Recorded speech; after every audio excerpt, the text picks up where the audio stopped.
presentation of Fox Sports. We are Baltimore. We are Arizona.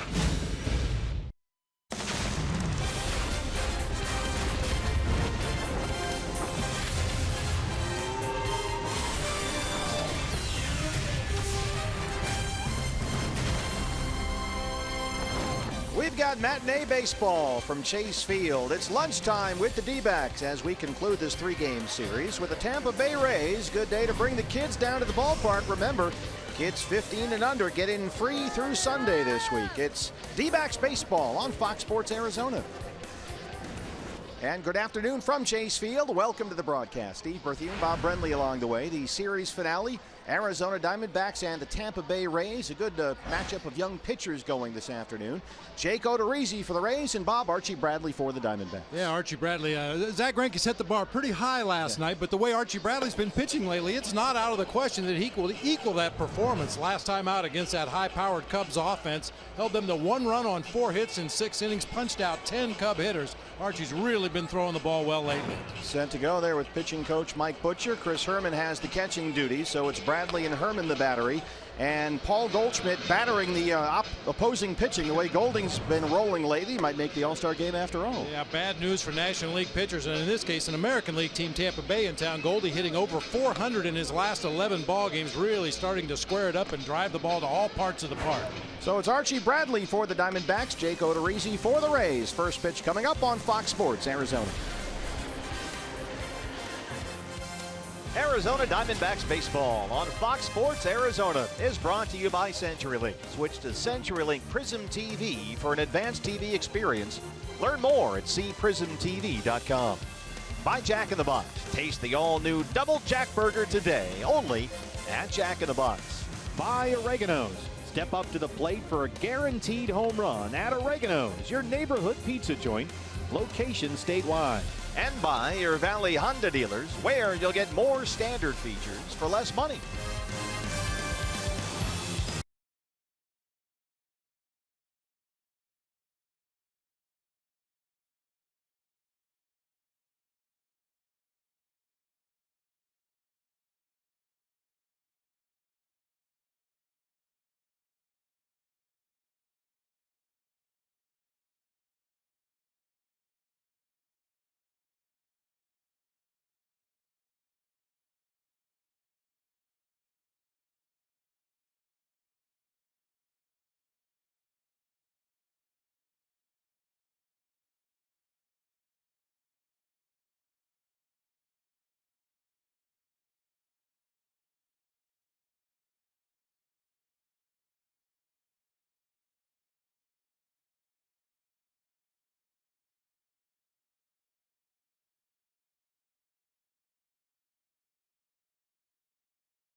Arizona is brought to you by Lone Butte Casino. Get in on big wins.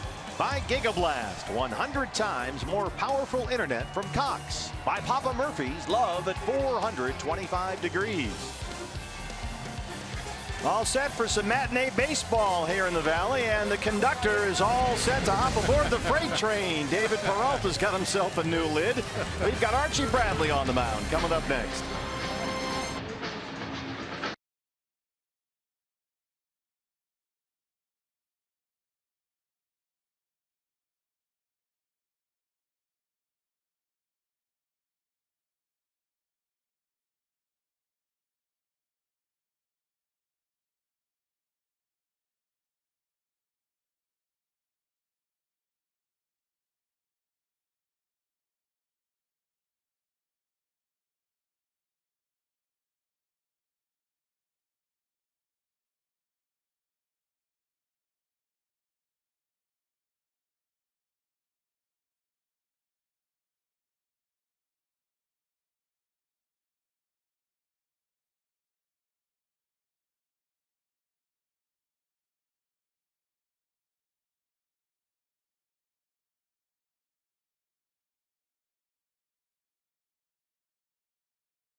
Bradley rings him up, and he gets back Kemp. 2 strikeouts in the inning.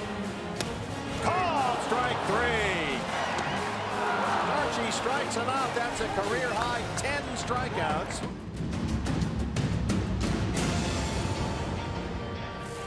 And there's a look at Archie Bradley as catcher Chris Herman set to go. The series finale and rubber game of the 3-game set. The Diamondbacks and the Tampa Bay Rays on this Wednesday afternoon, lunchtime with the D-backs.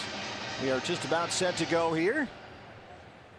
Kevin Cash's Tampa Bay club finishing up a 10-game road trip. A win today, Bob, and they'd go 5-5 on that trip. Yeah, they're going home to a long homestand, so I'm sure Kevin Cash would like to finish this road trip in a winning fashion. But Archie Bradley and the D-backs are going to do everything they can to prevent that from happening. Here's how Kevin Cash is going to line them up today. Taylor Motter playing third base today, leading off. Corey Dickerson out in left field. Evan Longoria back in the lineup at third base. Logan Morrison across the diamond at first. Steven Souza Jr. in right field. Desmond Jennings, a couple of really nice plays in the outfield last night in center. Tim Beckham at second base. Kurt Casale doing the catching once again, and Jake Odorizzi on the mound. It's a great day to be at the ballpark. Remember, fans, the Diamondbacks are offering free tickets for kids 15 and under to kick off the summer break all week long through Sunday, June 12th. 2 free kids tickets with the purchase of 1 adult ticket. Adult tickets for games this week start at just $12. You can get them at the Chase Field box office or online at dbacks.com/kids. Diamondbacks set to go with Archie Bradley on the mound. He is your Arizona Ford starting pitcher. The 23-year-old right-hander Archie has been outstanding in 2 starts since his latest recall from AAA Reno. He was, in the words of his skipper Chip Hale in his last outing against the Cubs, fantastic. He really was. And you go back a little further, the start against the Padres before that, when he's thrown a total of 13 in the 3rd innings, given up only 8 base hits and 4 runs, struck out 19 and walked 4. So he's been on a really nice roll his last 2 starts. Let's take a look at the D-backs defensively. Our eye on defense is brought to you by Nationwide Vision Centers. The freight train, David Peralta, playing center field today. He'll be flanked by Yasmani Tomas in right, Ricky Weeks Jr. in left field. It'll be Lamb and Ahmed on the left side of the infield, Segura and Goldschmidt on the right side. Chris Herman doing the catching today for right-hander Archie Bradley. Time now, Bob, for your Valley Honda dealers. Key to the game. Well, we've talked a lot about Archie already today. We'd like to see an encore. He has really been stringing one good start after another, and especially after the outstanding performance by Zach Greinke in the ball game last night, Archie would like to repeat that if at all possible. The crew chief, Kerwin Danley, is our plate umpire this afternoon. He'll have the balls and strikes. Andy Fletcher at first, Rob Drake at second, and Mark Ripperger, who ejected Chip Hale from the ball game last night, will be at third. Seemed to work. Chip got himself thrown out just in time. Well, get thrown out right now. Let's go. What are you waiting for? If it were only that easy. There's Mark Ripperger. He let Chip have his save for a while and finally wore out his welcome. So here's Taylor Motter in at shortstop today and set to lead it off for Tampa Bay. There were a lot of good defensive plays in the ball game last night. Motter had a couple of real nice plays defensively down at third base last night, and we mentioned Desmond Jennings out in center field. A couple of tremendous running catches, one against the wall, one coming in. Diamondbacks had some pretty nice defensive plays themselves behind Zach Greinke last night. Sure did.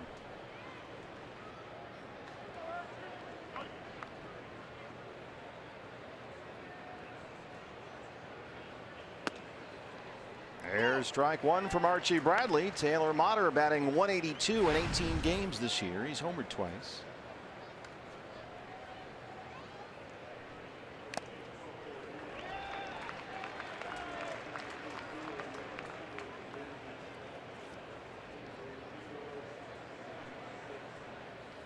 .100 degrees outside today in downtown Phoenix. A nice comfortable 76 inside Chase Field. 1-2 on Motter.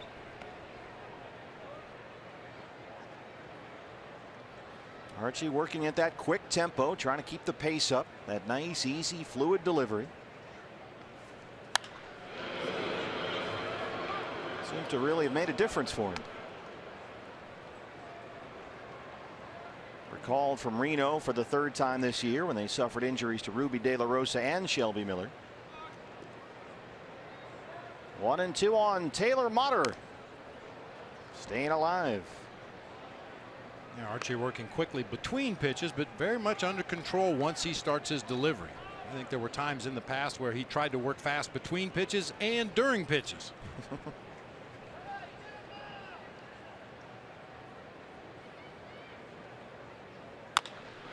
Right to the glove, down and away. A high bouncer for Segura. One away.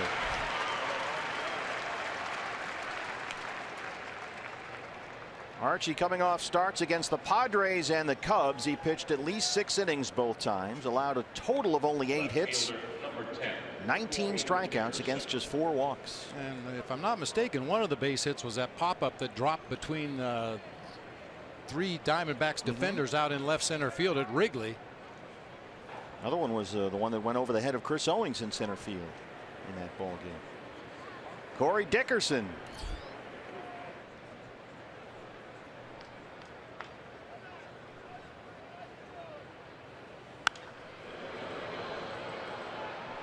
Dickerson batting 189. He's got 9 homers.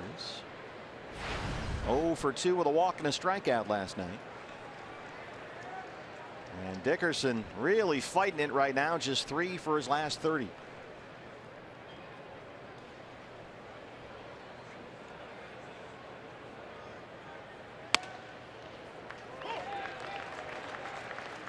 Oh, and 2. That's a formula that worked well for Patrick Corbin. It worked well for Zach Greinke, and it will work for any pitcher out there. Strike one, strike two. Well, that was a big key certainly against the Cubs for Archie Bradley. Get ahead and then stay ahead. He struck out 10 Cubs last week, but he threw first pitch strikes to 18 of the 24 batters he faced.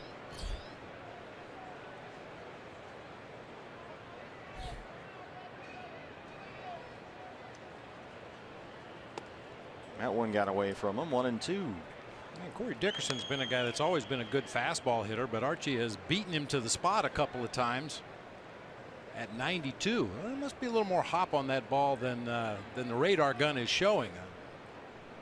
This guy has been able to turn around fastballs in the past. I know he's in a little bit of a funk right now, but Archie's just thrown a couple fastballs right by him. Well, Archie has been consistently throwing that fastball 94 miles an hour this year. He's topped out at 93 so far.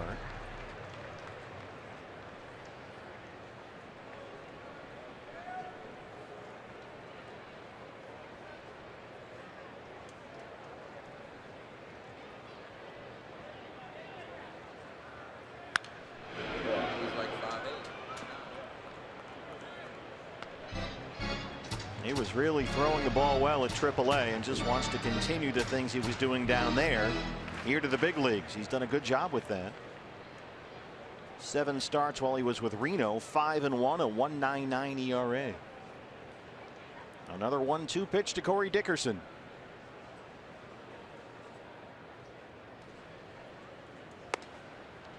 Zoom ball got away from him that time. 2-2. Kind of overthrew a slider that time. Really tried to sell it with the arm speed. Unfortunately, the release point was not good.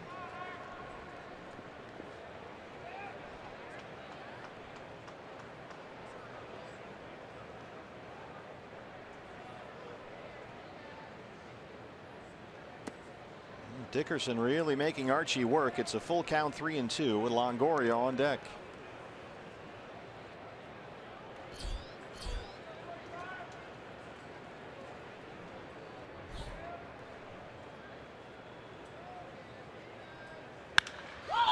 This one is smashed to left center field. David Peralta will watch it go. Corey Dickerson, number 10, and it's 1-0 Tampa Bay.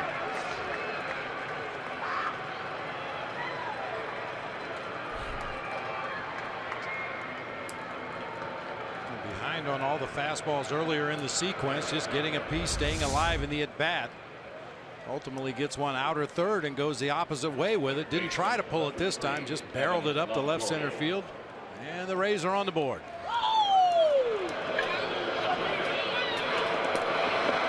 The third home run given up this year by Archie Bradley, and now he'll deal with the red-hot Evan Longoria.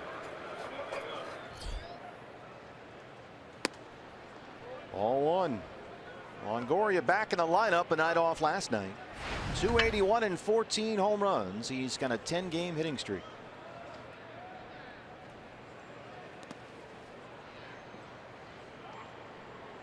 Said he really needed a day off yesterday, his first night out of the Rays lineup all season. He's hitting close to 450 during his 10-game streak. 6 homers and 14 RBIs. They'll overload the left-hand side of the infield. That really does tend to take its toll. You don't really think about it when a guy's in a hot streak, but how many times he's on base, sliding occasionally, maybe scoring from first base on an extra base hit, doing things that go along with being in a hot streak offensively, and they took their toll on Longoria. Needed a day off. Gene Segura snags that one. The shift was on. Longoria hit it right up the middle, but it found Segura's glove for the second out. Kind of fooled Gene a little bit. Wasn't really hit that hard. Maybe got it off the handle a little bit, but Segura regroups, makes that leap to his left, and keeps that ball out of center field for the second out of the inning. Logan Morrison, 253 for the season. All 7 of Lomo's homers have come in the last 20 games. He's been red hot. He and Longoria just been crushing the ball last couple of weeks. And that one is hit well right at Yasmani Tomas. And he runs it down just shy of the wall. But Corey Dickerson's 10th home run gives the Rays the early lead.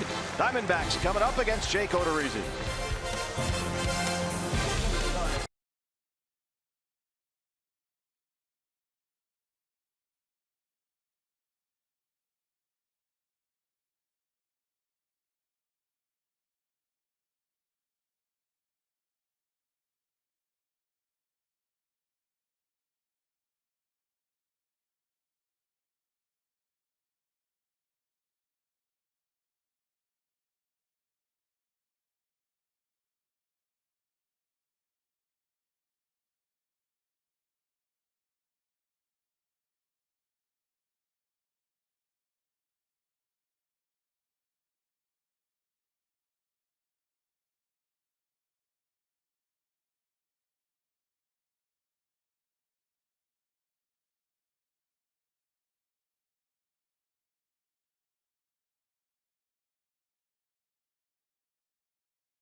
Arizona Ford, starting pitcher for Tampa Bay. Jake Odorizzi, 26-year-old right-hander. 2 wins in 12 starts this year, but he's pitched much better than that. A 3.33 ERA and more strikeouts than hits allowed. Now 7 no decisions this year. This guy's a lot better than his numbers would indicate. As you mentioned, he's got the full arsenal of pitches out there. A worker's fastball both ways. Throws a slider, a split finger changeup, an occasional curveball. Gene Segura set to lead it off for the Diamondbacks. 0 for 7 in the series with 3 strikeouts. He's at .290 on the year.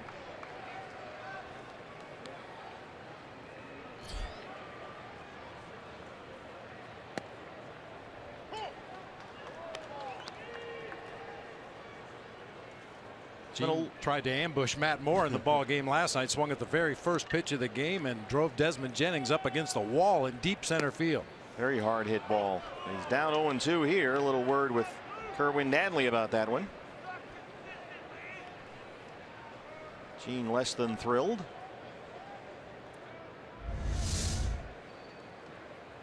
Yeah, right there at the bottom of the zone, according to Fox Tracks. Reaches out and bounces that to first. Morrison has it. Odorizzi's there in time, and they retire Segura. A lineup for Chip Hales. Diamondbacks looking for the series win here at home. We've seen Gene Segura at the top playing second base. He'll be followed by Jake Lamb at third. Paul Goldschmidt over at first. David Peralta, as we mentioned, out in center field today. Ricky Weeks Jr. will man left field. Chris Herman behind the plate. Yasmani Tomas in right.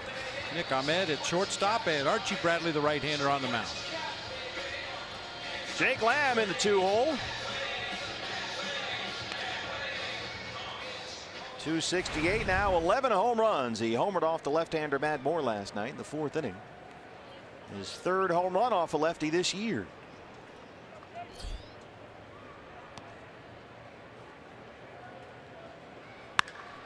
Sends it the other way. Dickerson is there. 2 outs.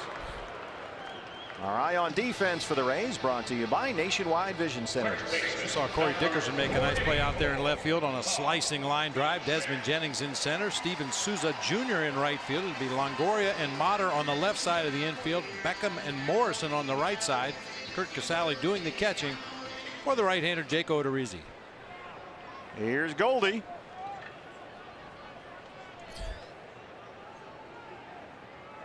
Another guy who homered last night. He got his 11th. There's a strike 0-1. This was it. Boom. Starting to hear that sound a lot more frequently off the bat of Paul Goldschmidt. Music to everyone's ears around here. It's 0-2. Goldie, the batting average, the highest it's been since April 10th, 272. Since May 15th, he has raised his batting average by 50 points.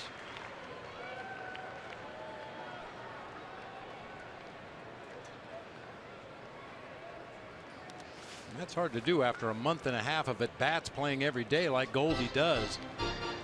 Your average tends to just creep up maybe a point per hit, maybe drop a point per an over at bat. 3-hit game last night. The home run, a double, and he's doubled twice in the series and knocked in 3. 2-2.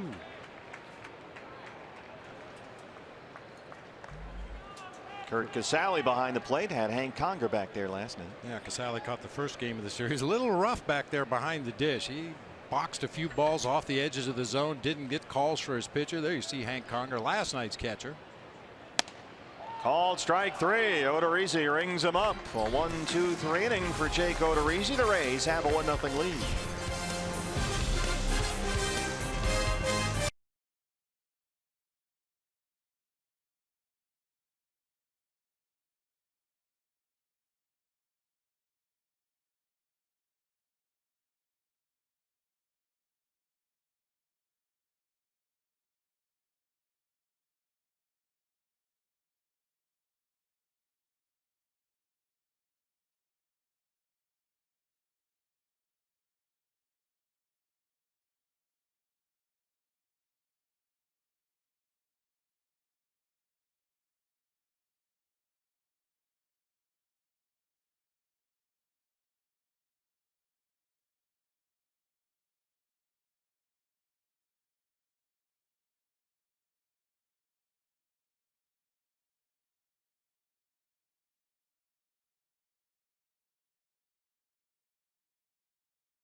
second, and a little injury update for the Diamondbacks. Chris Owings still out of the lineup with that sore foot. Chip Hale said he's doing much better. He is available, however, with the day off tomorrow. They'll try to give him as much rest as possible. Meanwhile, Shelby Miller gets the nod tomorrow for Visalia. Shelby told me physically he's feeling great, and although he struggled, mentally he's ready to go. Steven Souza Jr. leads off the second against Archie Bradley. Owings dealing with that plantar fasciitis in both of his feet. It's in the two heels, and he says just not fun to deal with. Sounds like it might be an issue for CO. He sat out 2 months of the 2010 season in the minors with that same injury in his right foot. Now Bobby's got it in both feet. Boy, that one malady, fortunately, I never had to deal with during the course of my playing career or after, but everybody that's had it said it's one of the most painful injuries you can ever endure. Good way to start the second for Archie Bradley Jr. Rings up Steven Souza, his first strikeout. Especially for a guy that relies so heavily on his foot speed to play center field or in the infield, wherever he happens to be playing, running the bases. You want to make sure he is fully healthy and ready to go. Well, Chris said he has had this before, as we mentioned, so he's trying to be really smart about it. Doesn't want it to escalate to what it was 6 years ago. Desmond Jennings. So it might be a while before we see Chris Owings in the lineup. Got Peralta playing center field today.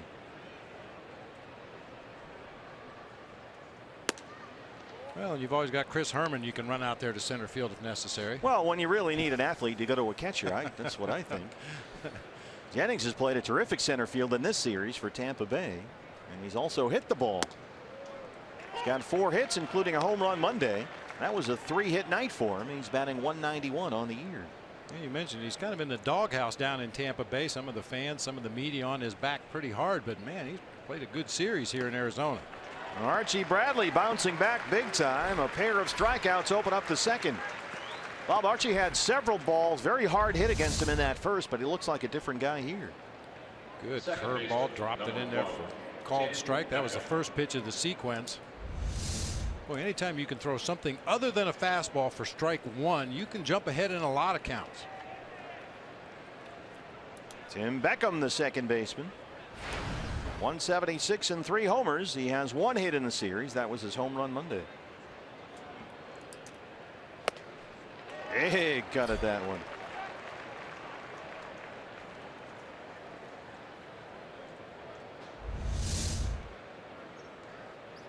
That's you just call that the showcase swing. Just swing as hard as you can. Close your eyes and swing as hard as you can. Hope you make contact. You may not get a good result, but man, does it look good. Not if you miss. Well, Archie Bob was talking about something you just mentioned, getting ahead in the count with multiple pitches, not just fastballs. That was really big for him against the Cubs at Wrigley Field. He says when he's able to do that, he can dictate what he wants to throw and not let the hitters have the pitch that they want to pick, right? Well, that's a great way to put it. I mean, you never think of it in that terms, but occasionally that count swings in the hitter's favor, and you basically have to throw a pitch that he's probably looking for. Archie seems to really have figured that out. Well, we've had several shots of him over the last week or so, sitting next to Zach Greinke on the dugout over there on the third base side, kind of analyzing opposing hitters, talking about pitching, pitch selection, and some of it has to rub off. 2-2. I've seen Zach Greinke do that a lot. He sometimes first pitch fastball, then a lot of times it was a first pitch slider. But always for strikes. Get ahead 0-1. And if a guy has a history of being an early swinger, he likes to attack that first pitch. We saw Zach Greinke throw a lot of first pitch changeups, which is really effective for a guy that likes to attack fastballs early in the count. 3-2 pitch. Got him. Archie Bradley strikes out the side. 1-2-3. Diamondbacks coming up.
first. We head to the bottom half of the second inning. Hey, fans, a D-backs home run today means a free jumbo jack tomorrow at participating Jack-in-a-Box locations with the purchase of a large drink. The freight train back in town. You see some of the fans there. Had the new freight train hat, the locomotive engineer hat, with the number 6 on it. David, 268 and 4 home runs. And Bob, from what I read, and in talking to you as well, he's changed a little bit of his routine up there. Yeah, he's altered it just a little bit, partially because of the wrist injury and partially because the new approach puts him in a better hitting position, much more relaxed. Fans are very well aware of David's tendency to lay the bat on his shoulder and then snap it up to a vertical position as the pitch is being delivered. It's much more under control, much smoother right now. Takes some of the pressure off of that wrist. There's the signature move, but it's really right here you're talking about, right? Right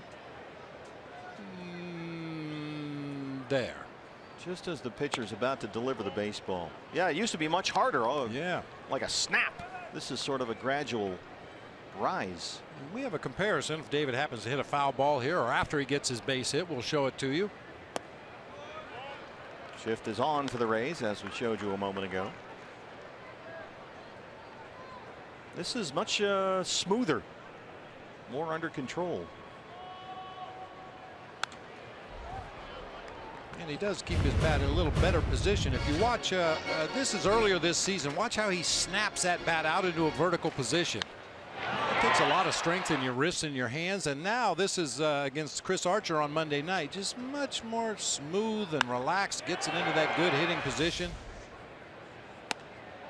Looks at the 3-2 pitch that he thought was ball 4, but Kerwin Danley says strike 3. Second strikeout for Jake Odorizzi.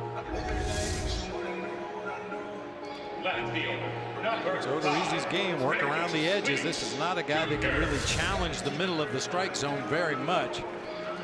So far, he's been right on the corners. A start in left field this afternoon for Ricky Weeks Jr. 231 and 2 home runs. Boy, the Rays have shifted for every single right-hand hitter in the D-backs lineup this entire series. And once again, the second baseman, Tim Beckham, on the shortstop side of the bag. There's a strike, 0-1.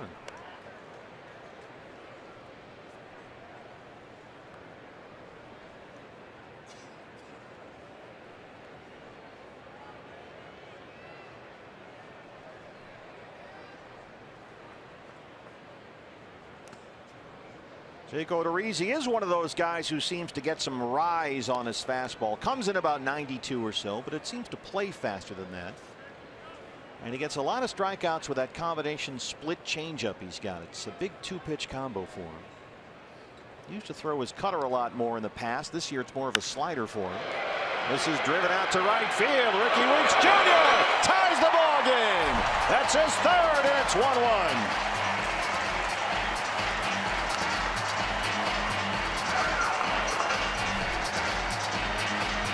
That's a jumbo jack, courtesy of our friends at Jack-in-a-Box, the third of the year for Ricky Weeks Jr. And he goes opposite field. How about that? Like a cutter that just kind of fluttered out there on the outer third of the plate about belt high. Ricky Weeks with those strong hands just drives that out of here to right field. Chris Herman now. Ball 1 to the Herminator, Herm the Worm. Babe, take your pick. Chris started Sunday's win at Wrigley Field, went 3 for 4. He's got the average up to 293. There it is. Everybody's driving the train now, not the bus, the freight train caps. Looks like the shipment arrived today. Everybody's got them.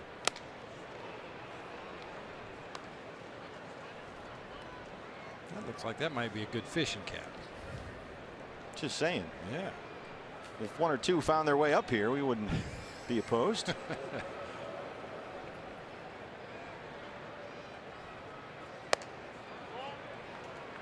Diamondbacks have scored 10 runs so far in this 3-game series against Tampa Bay. 8 of them have come via the home run. They've had the long ball working, 2 of them last night. A home run and a walk after the Peralta strikeout here in the second. Goldie and Jake Lamb homering last night. It'll be interesting to see today how far Kevin Cash wants to go with his starting right-hander. He threw 120 pitches in 6 innings against Minnesota in his last outing. This is a guy that usually averages upwards to 20 pitches per inning.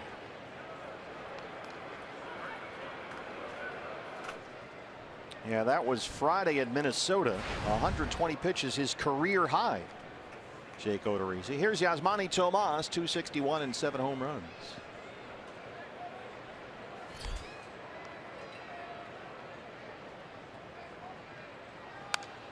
Jumps on the first one and fouls it back. 0-1. Yasmani singled in last night's ball game, his only hit of the series.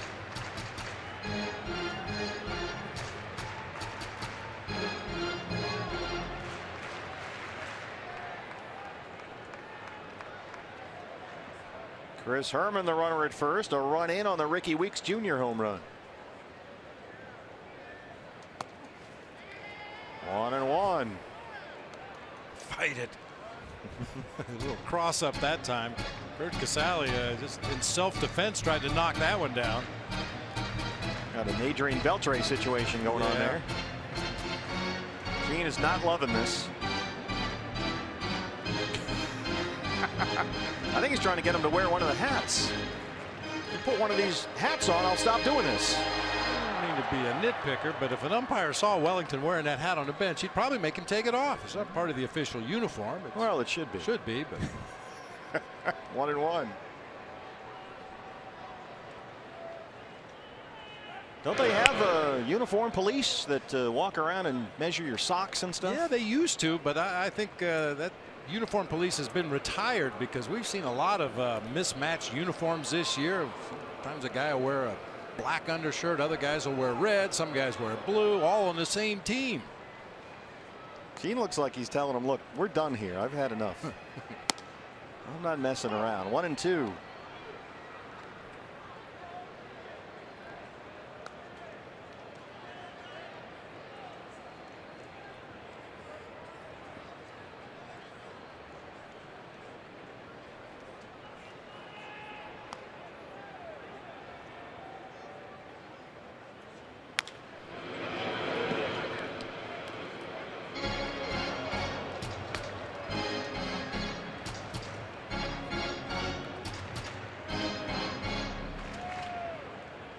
Jake Odorizzi, originally a first-round pick by the Brewers back in the 08 draft. 32nd overall selection out of high school in Illinois. He was part of the deal that sent Zach Greinke from the Royals to the Brewers before the 2011 season. And then 2 years later, Kansas City traded Odorizzi to Tampa Bay. That was the deal in which the Royals got James Shields and Wade Davis. Odorizzi went to Tampa Bay along with Will Myers, who's now in San Diego.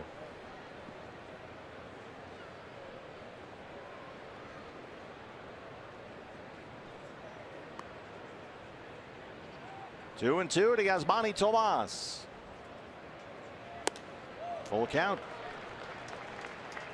Boy, Odorizzi rung up Peralta on a beautiful called third strike to open up this inning. But Weeks is homered. Herman walked. Now he's running full on Tomas. You'd really like to start Chris Herman over there first base to stay out of a potential double play, but the fact that Tomas swings through so many pitches, that's a risky possibility of a strike him out, throw him out. There goes Chris Herman. Tomas does swing through, and the throw is knocked down by Beckham. Herman is in there with a stolen base. That's his third this year. He's 3 for 3, Chris Herman. And Wellington Castillo is 2 for 2, so the D-backs catchers are just outstanding at stolen base percentage this year. Combined 5 for 5. Tomas strikes out, the third for Odorizzi, and with Herman at second and 2 outs, we'll see Nick Ahmed. Nick batting .204. He's got 3 home runs. Has a pair of hits in the series. He hustled his way into a double last night. Pitcher coming up behind him, first base open. So Ahmed gets the free pass, and they'll work to Archie Bradley. This will be the second walk in the inning by Odorizzi.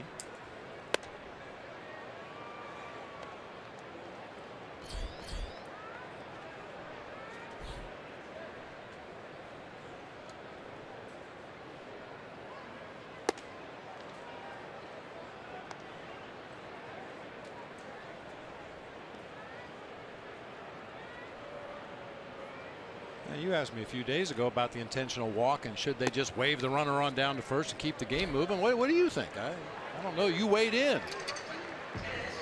I think it's idiotic, frankly.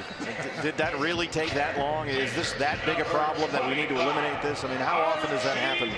Once a game, maybe twice? I mean, we got other things we can find time. That seems a little silly to me, but what do I know? Well, we'd be 2 or 3 pitches deep into the Bradley at bat. Yeah, look, I'm not going to tell you wouldn't save some time, but you're right, though. There are plenty of other ways to cut minutes off the game. Multiple minutes.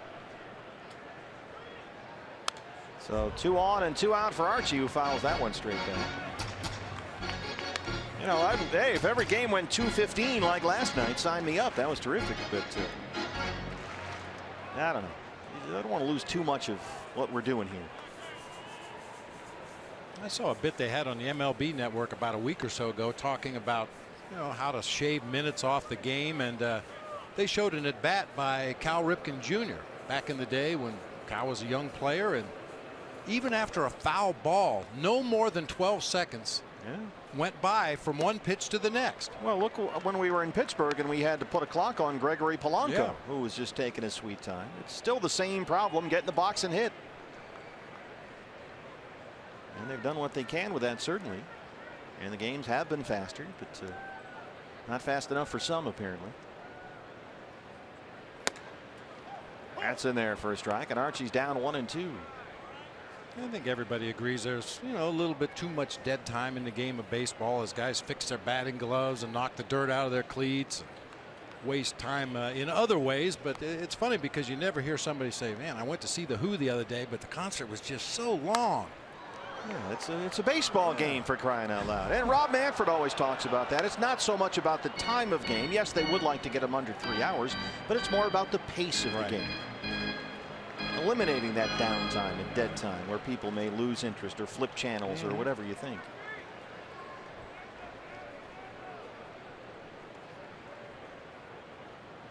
There's Herman, the runner, at second. Nick Ahmed at first. 2 outs, 1-2 on Archie Bradley. In the dirt. Casale keeps it in front. Count is even, 2 balls and 2 strikes.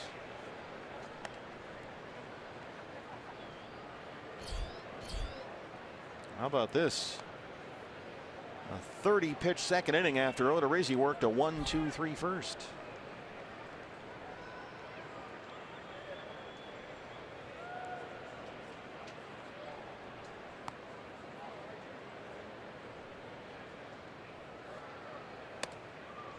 Good at bat here by Archie Bradley. Full count, 3-2. He's making his opposite number throw more pitches. Third 3-ball count in this inning for Odorizzi. Not counting the intentional walk.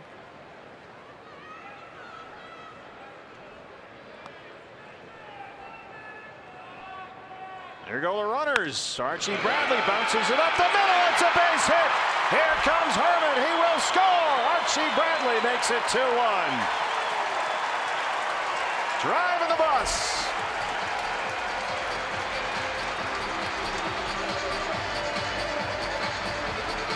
Sometimes a little bit of contact is all you need. So many pitchers overswing. Archie just tried to make contact right there. A little bouncing ball back up the middle of the field, but it finds grass out there in center field. And the Diamondbacks take the lead.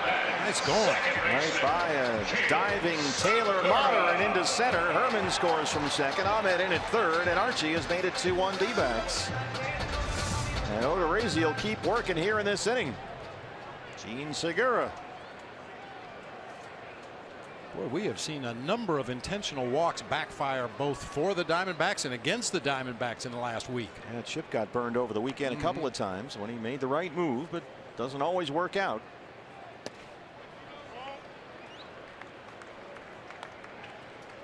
Segura grounded out to first his first time up.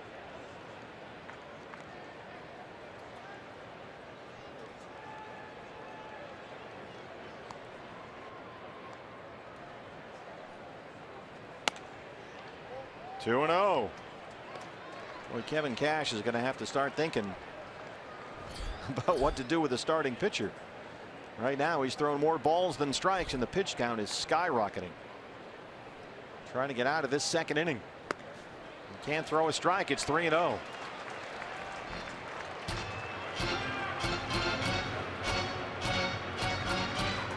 He struck out Peralta to open up the second. Weeks Jr. homered to tie it. Herman walked, stole second. Tomas struck out. They gave Ahmed the free pass. Bradley on a 3-2 pitch had the RBI single. Now it's 3-0 on Gene Segura. In the seats, out of play.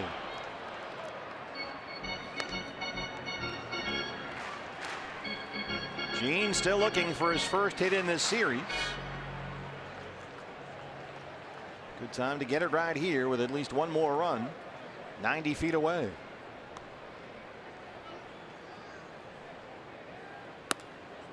He walked him. Third walk in the inning. One intentional for Jake Odorizzi. And Jim Hickey is going to run out there. A 37 pitch second, and he's got one more out still to get. That's a walk in 3 straight games for Gene Segura. Turned into Mr. Patience all of a sudden. That would have been headline news in Milwaukee. We interrupt this program to bring you a special news bulletin. Gene Segura has walked. He's a notorious free swinger up there, Gene Segura. Makes him an interesting leadoff man, but last year in 142 games, Segura walked a total of 13 times for the Brewers. That was number 9 this season right there. So the Diamondbacks have taken a 2-1 lead in this inning. And now for Jake Lamb, they have the bases loaded in 2 down. Nick Ahmed the runner at third, Archie Bradley at second, and Gene Segura at first. Lamb jumped on the first pitch he saw, lined out to Corey Dickerson and left his first time up. And this was Jake going oppo last night off the left-hander Matt Moore. Measured it perfectly right off the top of the fence out there and left. Big cut at that one. 1-1. It looked like that split-fingered fastball that Odorizzi features.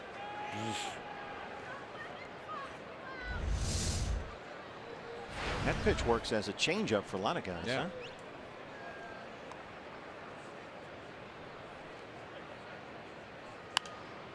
Huh? 1-2.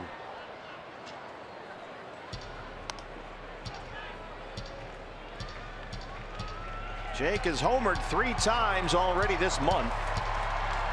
He's hit 5 home runs in his last 12 games.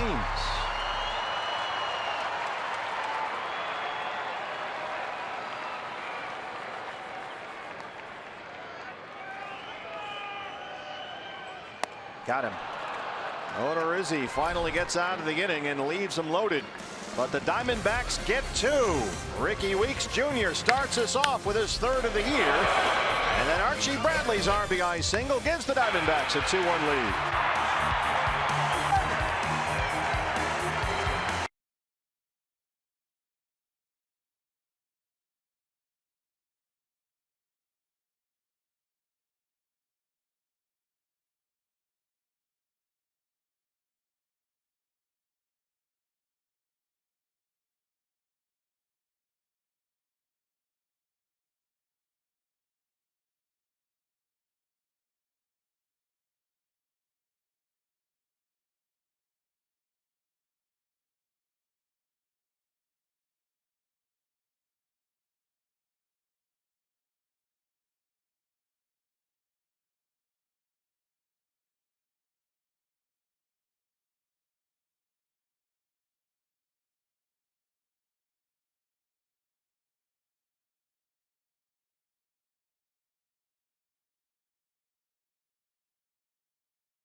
back with the 2-1 lead as we head to the third. I'm Kate Longworth, and I'm here with the special Freight Train fan conductor, Julian.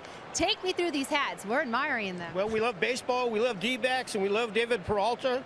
And we have signs for him. We want to do something special. We did a special memorable hat with Freight Train number 6 on it. It seems like a given, but tell us, how did that hat get on the field? I've been tweeting David, letting him know we're coming. We've got a hat for him. So excited. Very excited to give it to him. Way to make it happen, Pam. Tweet a player and get the job done. And now, guys, I have to tell you, Bob Brenly, he's been admiring these hats. Do you have any more we can Here's send one up for BB. All right. Hear that, BB? Nice. Coming your way. Now you have it to Nice. go with the whistle. Let's see what the Freight Train and the rest of the crew can do. Kurt Casale. There you go. All aboard. Archie Bradley opens up the third with a 2-1 lead. The catcher for Tampa Bay, Kurt Casale, 186 and 6 home runs. This is a high fly ball left field. Ricky Weeks Jr. backs up near the warning track, and he's got it. That's 6 in a row set down by Archie since the Corey Dickerson home run. Boy, and in that second inning when Archie struck out the side, he was really mixing it up well. Through 6 fastballs and 7 curveballs, a total of 4 pitches were out of the zone. Got a couple of swinging strikes by Jennings, and Beckham on that curveball. Odorizzi right back to the mound. Boy, Archie Bradley had a heck of an at-bat, worth the count full, had an RBI single against Odorizzi, and now his opposite number as a 1-pitch out. Shortstop, Taylor Motter. Hey fans, school is out for summer vacation, and to kick off summer break, the D-backs are giving all kids 15 and younger free tickets to all the home games this week. 2 free kids tickets come with a purchase of 1 adult ticket. And that's now through Sunday. Log on to dbacks.com/kids or call 602-514-8400. We'll see you at the ballpark. That's a great deal. Taylor Motter, the shortstop, grounded out his first time up. That's effective now through Sunday, June the 12th. With the purchase of a full price adult ticket, any section of the ballpark, excluding all you can eat, home plate box and dugout box. You get 2 free kids tickets with a purchase of 1 adult ticket. And adult tickets for games this week start at only $12. You can get those at the Chase Field box office. dbacks.com/kids. Yeah, come on out. Watch Giancarlo Stanton hit balls into orbit, and Jose Fernandez pitching Saturday's ball game Against a mystery pitcher. Diamondbacks have not named a starter for that ball game. Well, I noticed a lot of mothers at the ballpark today with kids. You know, take them to the mall, you'd spend a lot more money than that. That's true. Bring them out here to the ballpark for the afternoon. Well, Archie couldn't throw a strike to Taylor Motter, his first walk of the ball game. That ends a stretch of 7 straight retired by Bradley.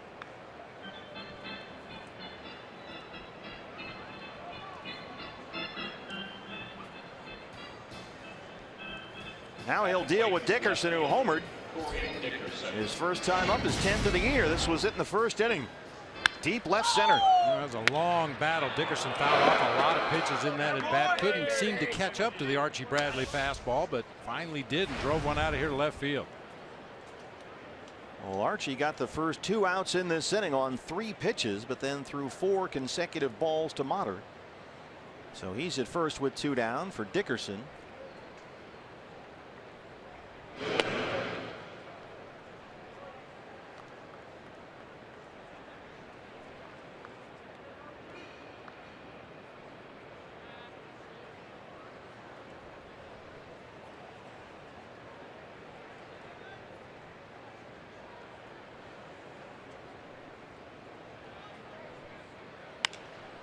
Fights this one off the fist, and that's going to be a dunk shot into left field.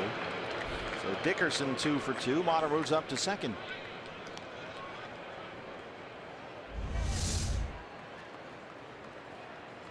He gets beat on another fastball down near the trademark. Just a little floater out there in no man's land, shallow left field.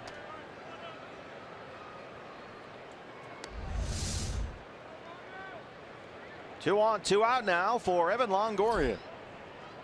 Motter the runner at second and Dickerson at first. Longoria hit one up the middle right into the shift, and Gene Segura made a nice play on it. his first time up.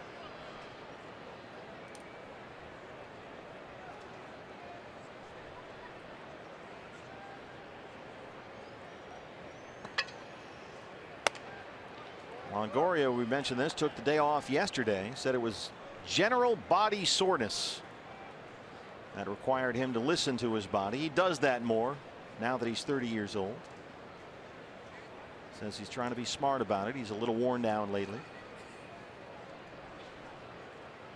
And for the Rays, this matinee getaway day game is the end of a long 10-game road trip. So they're a tired bunch as it is. So Archie's now thrown 6 straight balls. 4 to Motter, then the Dickerson single. Now Longoria 2-0. There's the strike.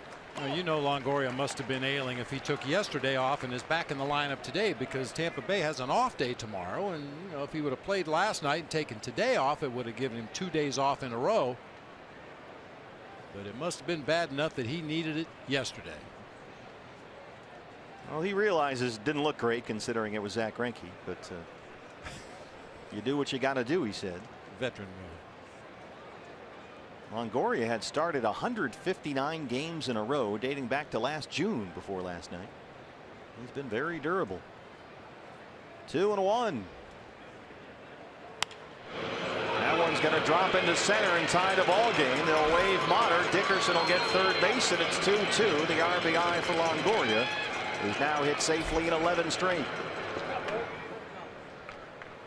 It sounds like sour grapes, and they all count, but another ball that wasn't hit particularly hard got in on the hands of Longoria. Just a little floater out into shallow center field, and with 2 outs in the inning, Motter will come around and score. Archie got the first 2 in the inning, as we mentioned, on 3 pitches, but then walk, single, and it's a 2-2 ball game. He's kind of abandoned his curveball in this inning. A lot of heaters. Second time through the order kind of a thing? Yeah, maybe just trying to give him a different look. He threw so many really good curveballs in that second inning. Maybe he just tried to go the other direction. At the plate, first baseman, Logan Morrison. So the inning continues for Logan Morrison, who lined out to right field his first time up. Corey Dickerson is the runner at third, and Evan Longoria at first. A run in for Tampa Bay.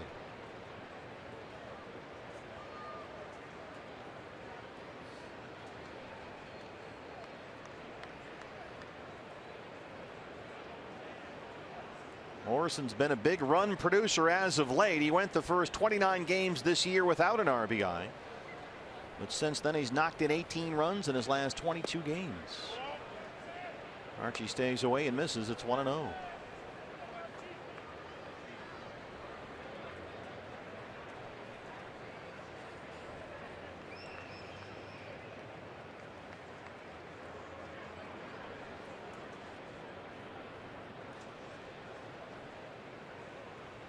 Diamondbacks overload the right-hand side of the infield.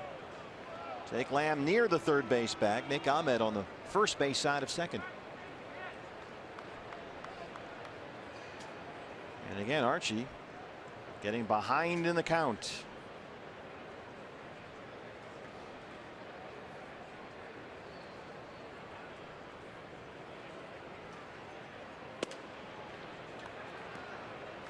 Well, just like Jake Odorizzi in that second, Archie Bradley in the third having problems throwing strikes. Twice as many balls as strikes in this inning.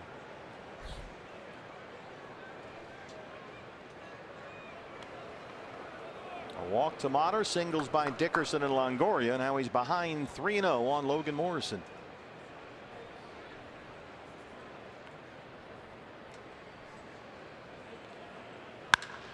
This is smashed to right center field. Peralta is there.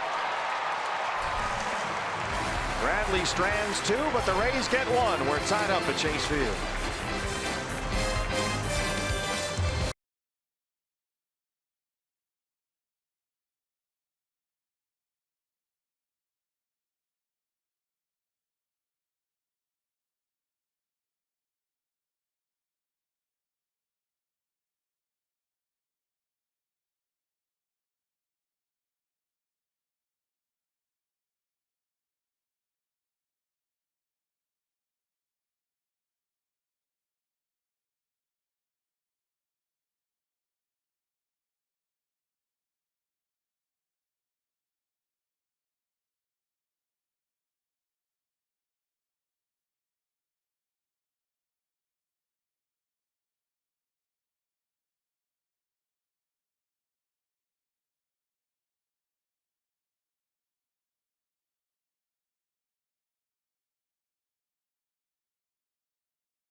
Goldie leads off the third. Hey, Diamondback fans, fill out your 2016 Esurance MLB All-Star Game ballot now at dbacks.com on your computer, your tablet, or your smartphone. You can vote up to 35 times a day. Vote today, vote tomorrow, vote early, vote often, the whole thing. dbacks.com/vote. And the votes are in on the freight train cap here in the booth. That was your cue. Set, man. I am ready to roll. Come on, David. We need you to do something big. Fly ball out to Souza Jr. One away. That is a good fishing hat. I can see you putting do you put the hooks and the lures in that and the whole deal? Not so much on this one. It's a little thin. I'm afraid I'd hook my scalp. But yeah, it's very light though. It's nice to wear on a hot summer day. Yeah, I think this might work. Powered by Peralta. Thank you to Kate for running the hat up here to the booth.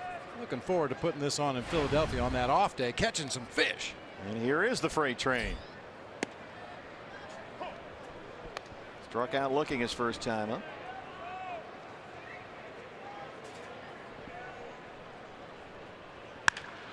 Into the shift and throw it. Base hit for Peralta. Under a diving Tim Beckham, a one-out single.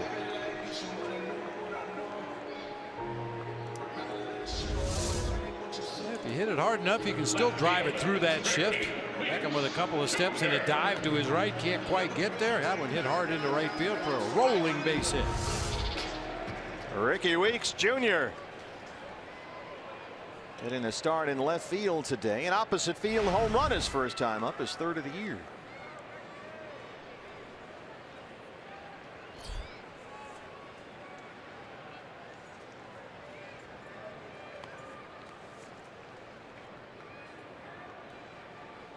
Our Chaz Roberts air conditioning and plumbing cool play of the game. Ricky Weeks goes oppo. A hanging cutter, if there is such a thing. A fastball bounced out high on the outer third of the plate, and Weeks just stayed right on it. Shot a line drive out of here to right field.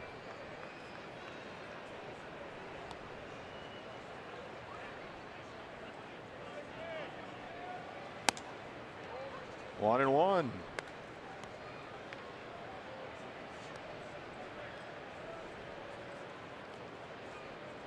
Part of a long second inning for Jake Odorizzi, the Rays starter, after he worked a quick 1-2-3 first. D-backs sent 8 men up to the plate in the last inning. 2-1.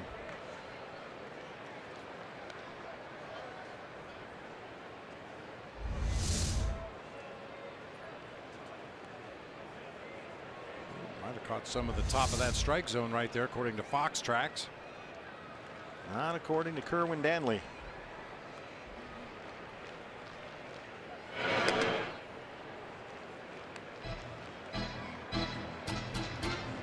We're talking about the pace of game. At this point last night, we were in about the 6th inning.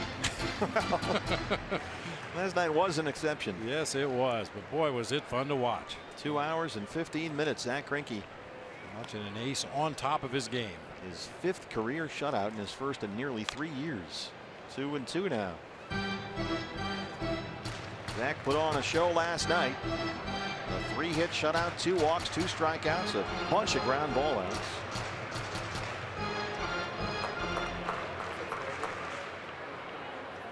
He's now won 5 consecutive starts.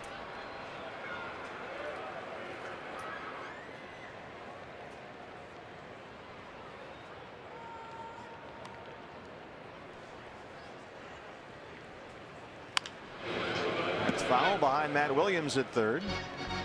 Our Gig Life high speed highlights presented by Cox. Zach Greinke, his first shutout since July of 2013. In 8 of his 9 innings, he retired the first 2 hitters of the inning. Pretty tough to get a rally started with 2 outs and nobody on base. The 2 walks in the ball game, one was erased by a double play, and the other one came with 2 outs in the inning, and he quickly got a fielder's choice to get out of that one. 14 ground ball outs last night for Zach Greinke. Coming off a game in Houston in which he dominated with strikeouts, and you see his numbers last 5 starts, 5-0 with a 1.95 ERA.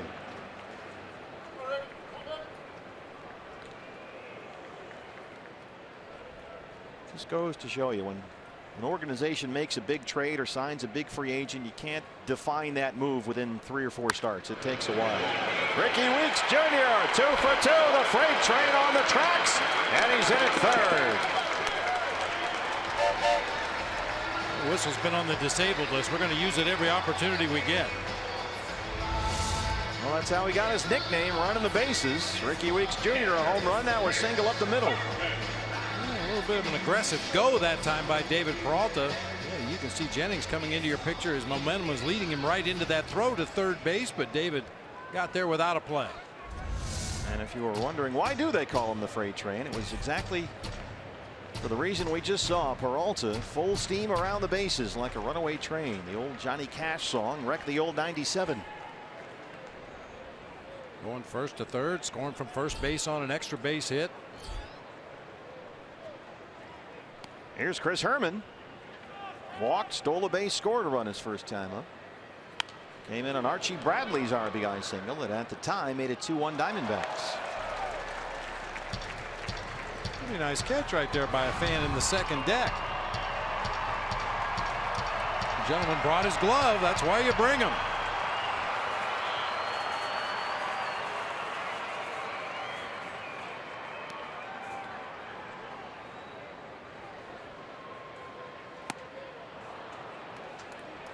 Chris upset with himself there. He's down 0-2.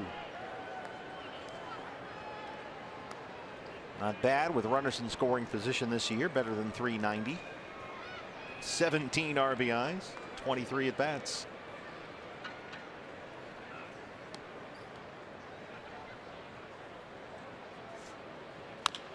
Reaches out and hits a tapper to Beckham. Going to be a tricky play. And Peralta scores. 3-2 Diamondbacks. The RBI for Chris Herman. There's where that taking that extra base that Peralta did on the weak single really pays off. You bring up a great point. Sometimes you get him on the dish, sometimes you don't. But if David Peralta's on second base, obviously he doesn't score on this. As it is, Chris Herman gets an RBI with that ground ball to second.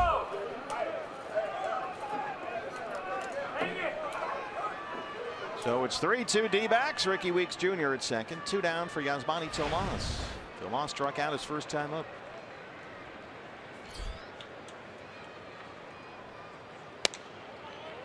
One and 0.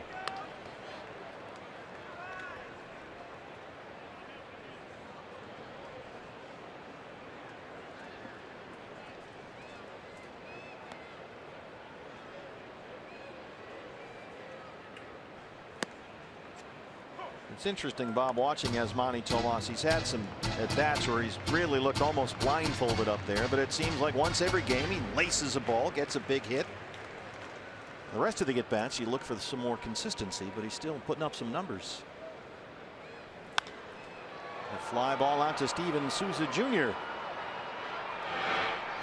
And that'll end the inning, but the Diamondbacks get one. The RBI for Chris Herman makes it 3-2 D-backs.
The lead on a Chris Herman ground out to second base, scoring David Peralta. Our Geico flashback today.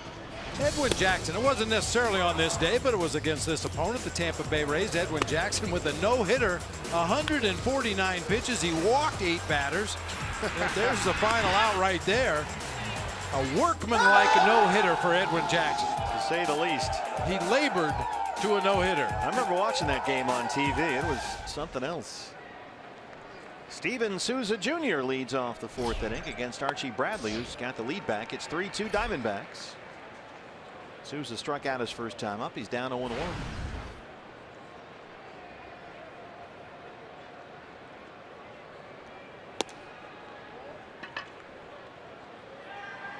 Souza's had a tough series. He did not play in a ball game last night.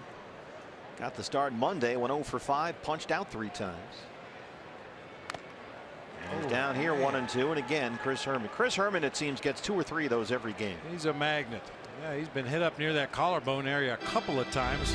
Took one in Chicago on the right shoulder. See where this one gets him. That little bit of space between the top of his glove and the bottom of his mask, just enough room for the ball to sneak through and hit him right at the base of the throat. It's amazing. He always brushes it off and he's set to go. Just another bruise, another merit badge.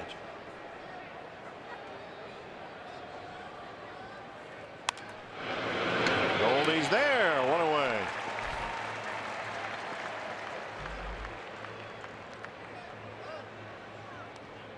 See if Archie Bradley can bounce back after a rocky 3rd inning. He got the first 2 he faced on 3 pitches. But then it went walk, single, single. Gave up what at that time was the game tying run. Now they got the lead back, but it'd be nice to see Archie bounce back with a quick 1-2-3 4th. He struck out Desmond Jennings his first time up. Archie got the side in order 1-2-3 in the second.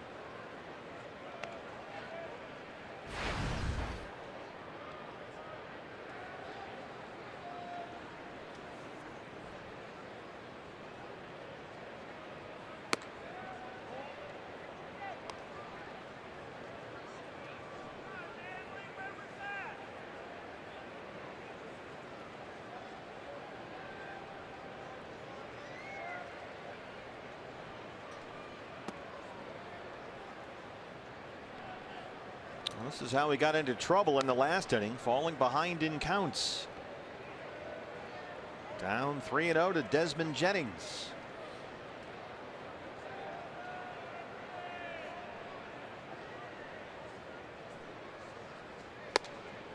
Walked him. Second walk issued by Archie Bradley.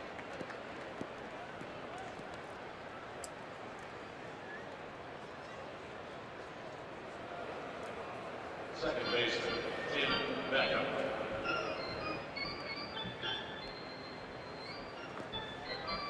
So much of Archie's struggles before have been related to throwing strikes, especially early in the counts, getting behind. 1-0, 2-0, 3-1. If you look at his last couple of years in the minors and in the big leagues, walks and getting behind in the count is what usually gets him into trouble. And the last inning was a case in point. Now a 1-out walk to Jennings has brought up Tim Beckham. Big swing and a miss there, 0-1. Seems to be, Bob, the same formula for just about everybody. Doesn't matter what you throw, how hard. This changes the entire bat. That first pitch, ball 1, and suddenly the hitter's on the offensive and you have to throw something in the zone. You go strike 1, it really opens everything up. Strike 2 to Beckham. Well, there's a lot of hitters out there, and we see it every day, that it doesn't matter if they have strike 1 or strike 2. They're going to take the same swing regardless of what the count is. But for most major league players, when the count's in their favor, they're going to take a more aggressive swing. When the count's in the pitcher's favor, they're going to take a more defensive swing.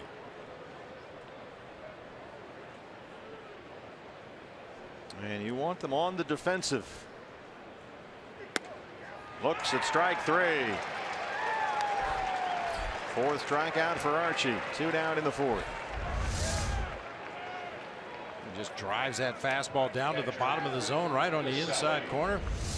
Beckham obviously looking for something else, taking that pitch for a called strike 3. You know, before, when things would go badly for Archie at this level, he'd be going along fine, then something would happen quickly and it would just implode from there. But now he seems like he's really matured and he can put a bad inning or a bad couple of sequences behind him and move on and sort of regroup. We didn't see that from him before, but now he's got that ability, it seems like. I think it comes with the realization that you're not going to throw every pitch exactly where you want. You'd like to throw more good ones than bad ones, but you know, understand going into a ball game, you're going to have some rough at bats. You're going to throw some pitches that don't catch the strike zone, but it's not the end of the day.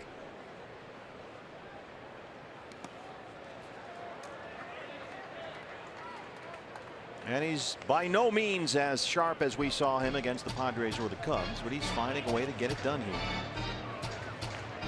I think that's just as important, finding a way to win on a day like this when maybe you don't have your best command, maybe you don't have your best curveball. But if you can still find a way to work your way through an opposing lineup and give your offense and defense a chance to help you out, that's as valuable a learning experience as going out there and dealing with your A stuff. And again, he's fallen behind 3-0.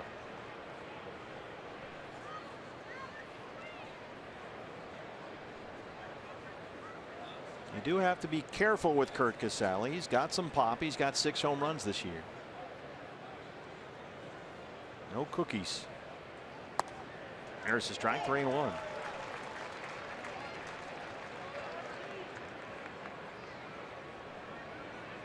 Archie coming off a career high 10 strikeouts in that last start against the Cubs. Punched out 9 Padres in his outing prior to that. There goes Jennings. Pitches ball 4. Third walk for Archie Bradley, the second in this inning.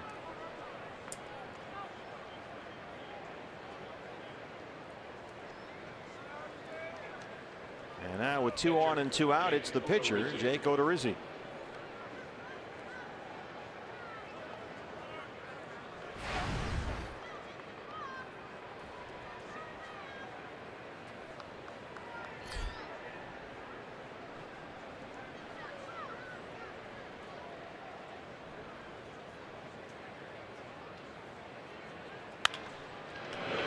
Segura right to him. Beat it. Couple of walks in that inning for Archie Bradley, but he strands both base runners and keeps it 3-2 D-backs.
Fans, this month the greatest golfers in the world converge on historic Oakmont Country Club for the 116th U.S. Open Championship. Live coverage begins Thursday, June 16th on FS1 and continues through the final round on Sunday, June 19th on Fox, or you can watch it all live on Fox Sports Go. Oakmont. That's all I have to say about that. Yeah, that's all you need to say. Speaks for itself. Nick Ahmed leads off the fourth against Jake Odorizzi. Diamondbacks about hit the Rays 4-3. They lead it 3-2. Have you had the clubs out at all this year? No. Yeah. Yeah, golf has kind of gone by the wayside since I got into fishing. It happens. Yeah, I mean, if I'm going to spend 6 hours flogging a golf ball around the course, I could go fishing somewhere for 6 hours. And now you got that hat too. Yeah. So you're all set. I don't lose nearly as many lures as I used to lose golf balls. It is a problem, especially in that U.S. Open rough. They'll find a few in there before they're done.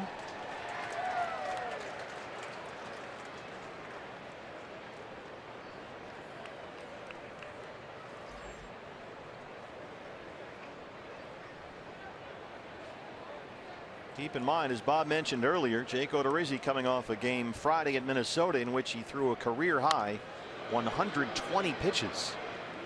And he had to work extremely hard through a long second inning. And right now, he's not retired a batter in the fourth, and he's already thrown 70 pitches, 42 for strikes. Somewhere Nolan Ryan is going 120 pitches. That's half a game. Yeah. Just getting warmed up.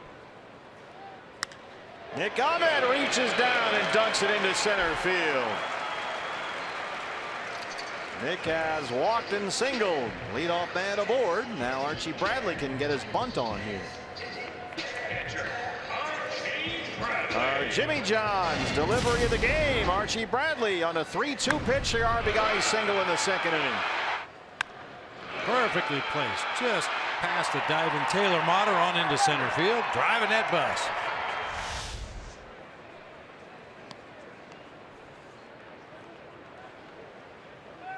There goes Ahmed. Bradley fouls it off. They send Nick on the first pitch. I was always a big fan of playing hit and run with a pitcher. If you have a guy at the plate that can just get the bat on the ball, doesn't have to be a base hit. It doesn't have to be hit behind the runner. Just put the ball in play on the ground. We know, of course, Archie's a terrific athlete out of Broken Arrow, Oklahoma. Was going to be a quarterback for the Sooners. Instead was drafted in the first round by the Diamondbacks. Archie, when he was a kid, his favorite athlete was the Boz. Brian Bosworth, Oklahoma linebacker.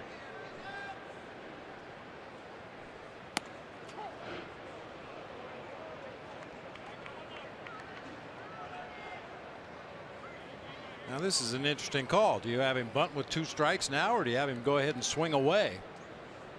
That's the danger you run into when you play hit and run with a pitcher spot and he happens to foul it off or not put it in play. Now what do you do about bunting? What do you do about swinging away here on the 2-strike count?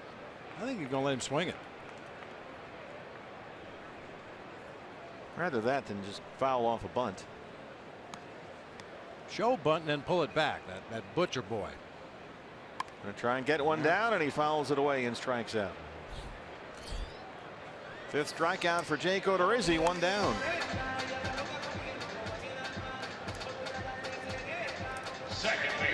How about this for Gene Segura making his way to the plate for his 3rd at bat of the ball game? This is the first time in his career he's ever walked in 3 straight games. 8 times in his career he walked in back-to-back games. And just to put it into perspective, he's sneaking up on 2,200 career plate appearances. He's walked 88 times. Goldie's walked 55 times in 268 plate appearances this year. Well, that's why when Dave Stewart said that they imagined Gene Segura as their leadoff man after they acquired him from Milwaukee, the internet kind of went crazy and said, wait, the leadoff man, he never walks. You can't do that. Well, it's just a different style up there. And Segura loves being a leadoff guy. He's a contact guy. He can run, steal some bases. He'll hit a lot of balls. He doesn't take a lot of pitches, and it works out.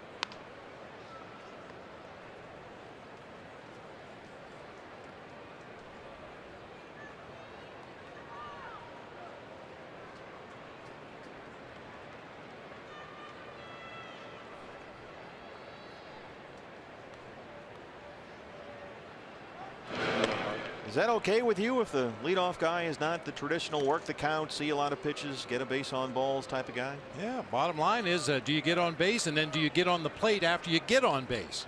And so far Gene Segura's done both.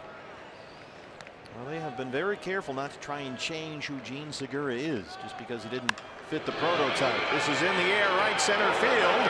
Desmond Jennings runs it down. Nick Ahmed's going to have to hustle back to the bag. The throw is wild offline. And that's the second out. Segura gave it a ride, but Jennings was shaded over toward the pool.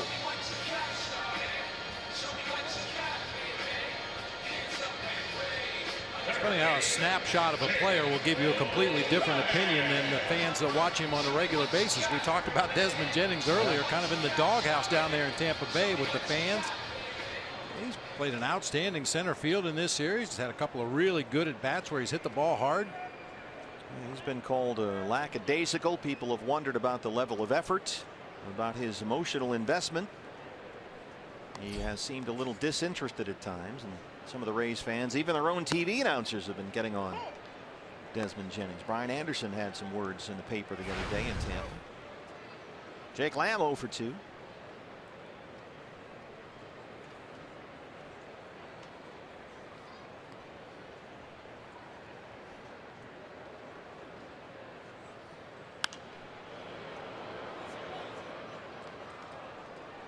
Once again, the Rays will overload the right-hand side. The shift is on for Lamb. Longoria all by himself standing in the shortstop spot. Now Motter, the shortstop, will move over a little bit now that the count is 0-2.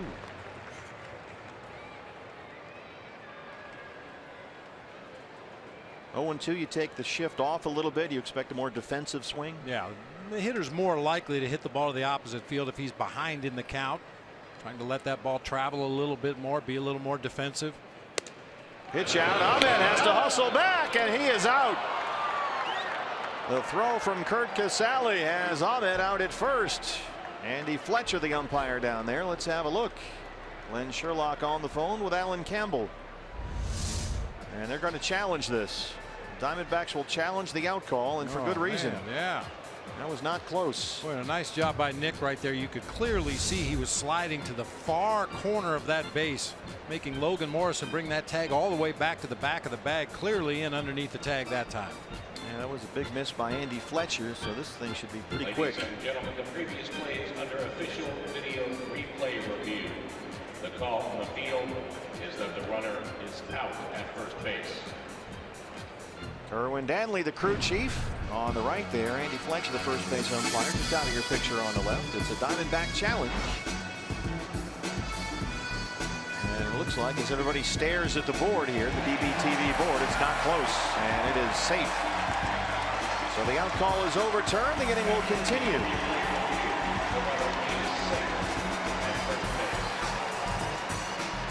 The Diamondbacks have repeated their challenge.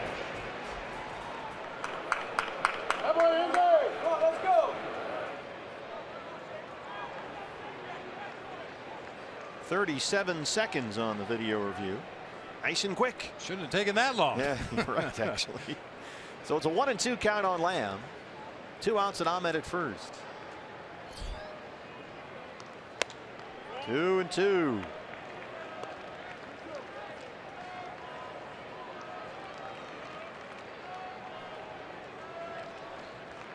Jake's big 3-run home run last night, still his only hit in this series.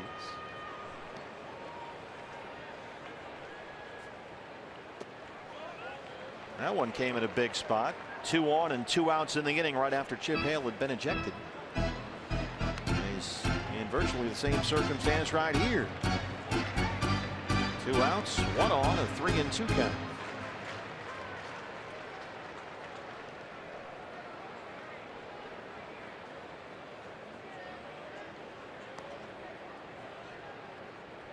There goes Nick Ahmed. Jake can't check his swing, can't make contact.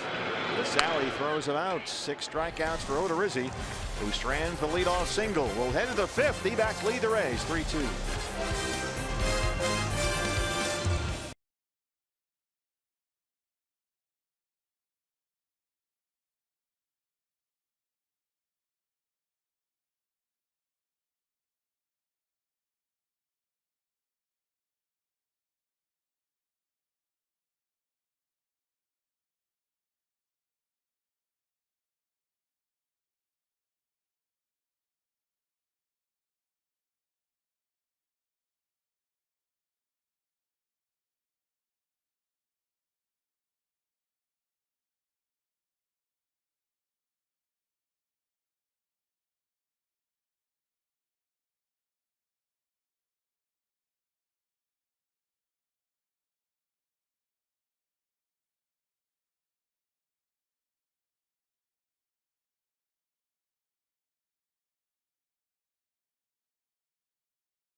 It's the lovely Vanessa here to model our Native American Recognition Day cap coming up June 11th at Chase Field. That's the D-backs and the Marlins game. If you get there early, you can add this D-backs tribal cap to your collection, courtesy of Gila River Casinos. Get your tickets at dbacks.com. And now, as always at the ballpark, it's Vanessa and Mike. Nice. See what we did there? there? I got my own mic, yes. Well, you have to be a spokesmodel. You have to be able to use the microphone. So, you know, the hat's still a little bit big from yesterday from Mike wearing it. Well, he stretches it out. Yeah, so we're going to have to fix it in a little bit. But how did he do? Well, you know, it's... You know, oh, do we need some training still? Do I need to help him out just a little bit? It's like Felix without Oscar. It doesn't quite work. You know? Well, we'll work on it. Tomorrow's an off day. We'll practice. Yeah, there you go. I'll show him. What do you think of the David Peralta freight train cap? I think this is cool. You know, I think everybody in the organization should wear it. Nice. Pass it around. Take pictures. It could go viral, right? That's on the social media. Bob, he's not big on that. Okay. Vanessa, thanks very much. Taylor Motter, a fly ball at Peralta in center field. Speaking of the freight train cap. So that was Vanessa and Mike. Yeah. Well, Mike did a fine job last night. Yeah, it's just, you know, it's flying solo. It's a spot start, essentially. You know, when you work with a partner all the time, suddenly you got to do it by yourself. It's not quite the flow, the mojo. Speaking of flow and mojo, Corey Dickerson's got it going on today. A home run back in the first, a single in the third. Not bad for a guy who started the ball game 3 for his last 30 at the plate.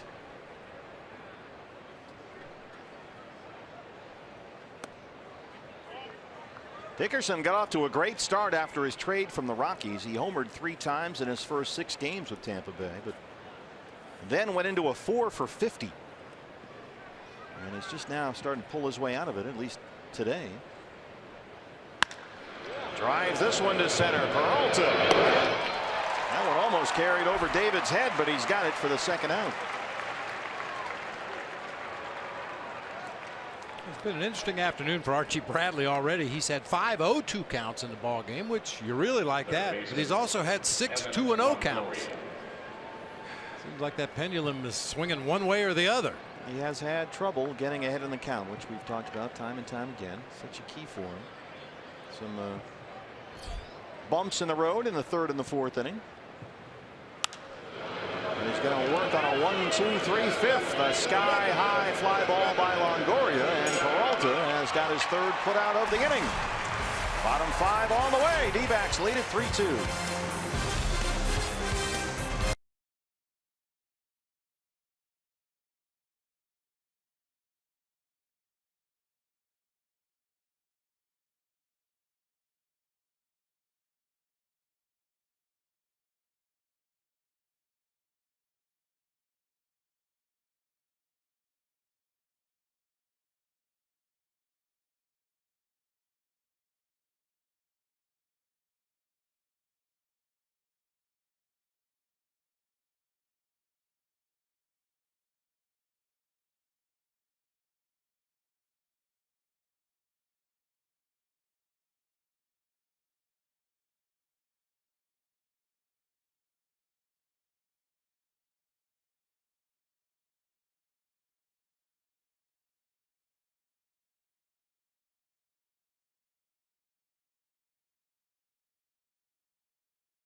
He's 3-2 in the home half of the 5th inning. Time now for greater coverage of baseball. It's brought to you by T-Mobile. A look around the rest of the National League West. Right now the Padres are at home at Petco Park, trailing the Braves 3-1. Later tonight, Kenta Maeda on the mound at Dodger Stadium against the Rockies. And how about this one in San Francisco? David Price and Madison Bumgarner, the Red Sox and the Giants. They're facing each other again today. I said they were pitching last night mistakenly. Well, you were just excited about the matchup, that's all. It should be a good one. Here's Goldie 0 for 2.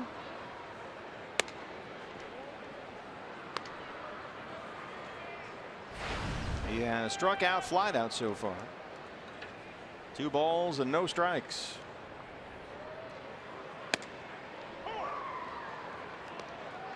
Goldie really heating up at the plate. Hitting better than .370 over his last 20 games. He's got 16 RBIs in those 20 games. 2-2. And during that stretch, his on-base percentage is over .500.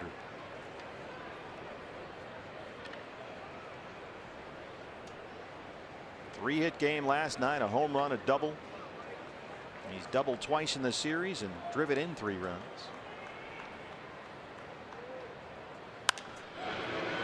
That's going to get in the seats and out of play. It hasn't been a rapid ascension for Goldie. It's not like suddenly he's hitting 2 homers a night, but I mentioned this earlier. Since May 15th, his batting average is up 50 points for the season. It's just been a nice, steady climb back to Goldie type levels. And he got his share of cheapies in there too. Some ground balls that found holes and bloopers that fell in. But more and more you're starting to hear that noise. It takes a call, 3rd strike once again. Did that back in the 1st inning as well. Odorizzi has his 7th strikeout. Time now for the Lowe's home field advantage. The freight train at home this year. The OPS is a lot higher. And he's finding those gaps. 11 extra base hits at Chase Field, only 3 on the road. Of course, he's been out for a while, so that might skew the numbers a little bit. Missed 26 games with that right wrist inflammation. There's strike 1.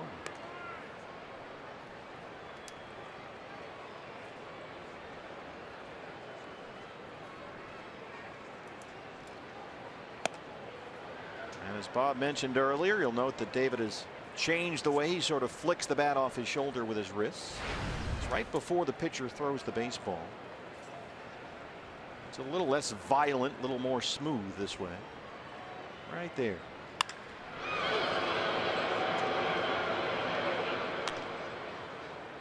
David said he thought he had gotten too mechanical up there with his sort of very rigid routine.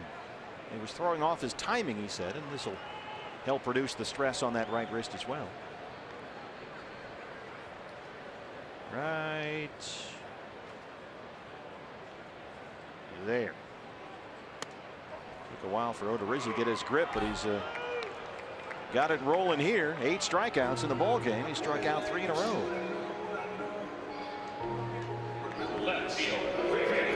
Braves bullpen will get busy.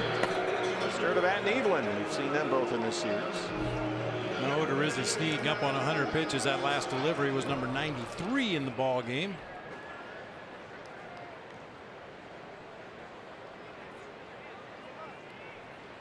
He has struck out 3 in a row and 4 of the last 5. Here's Ricky Weeks Jr.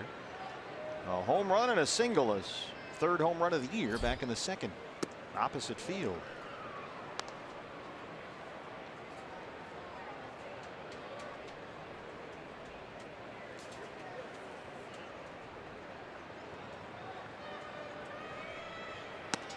This looks like it might be, if the score holds up, another tough luck outing for Jake Odorizzi.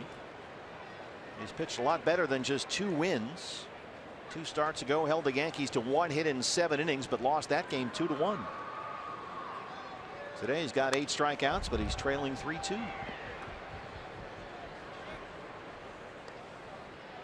Prior to that game against the Yankees, 5 innings of 2-hit ball at both Toronto and Miami. Not much to show for it. Struck out 10 Blue Jays in his season debut this year, but got a no decision in that game.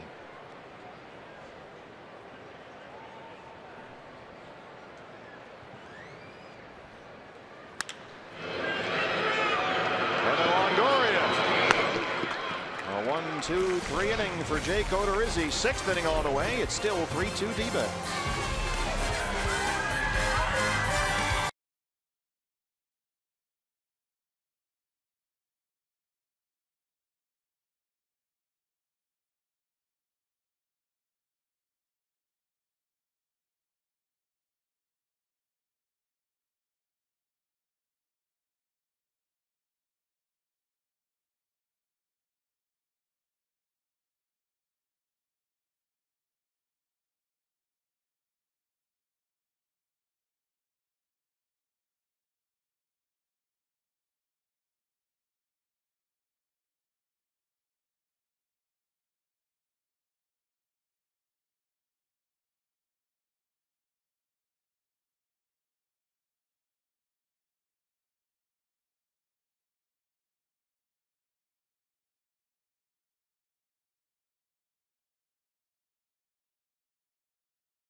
D-backs have a 3-2 lead over the Tampa Bay Rays, and if you're a baseball fan, then you need the all-new Fox Sports app. Get highlights, interviews, injury updates, scores, and instant alerts on your favorite teams and biggest rivals. Download right now in the iOS App Store, Google Play, or visit foxsports.com/app. Good crowd here on a Wednesday matinee game. Don't forget, fans, the D-backs are offering free tickets for kids 15 and under to kick off the summer break. All the rest of this week. It goes through Sunday, June the 12th. With a purchase of one adult ticket, you will get 2 free kids tickets for kids 15 years and younger. An adult ticket for games this week starts at just $12. You can get them at the Chase Field box office or dbacks.com/kids. So bring the kids out to the ballpark for the rest of this week. Off day tomorrow. And then 3 against the Miami Marlins over the weekend. Here's a former Marlin, Logan Morrison, to lead off the 6th. Be careful with this guy. He's made 2 outs in the ball game in his first 2 at bats, both screaming line drives, one to right field, one to center field. Like the old Bugs Bunny cartoon where the ball has a mouth and it's screaming out. Yeah,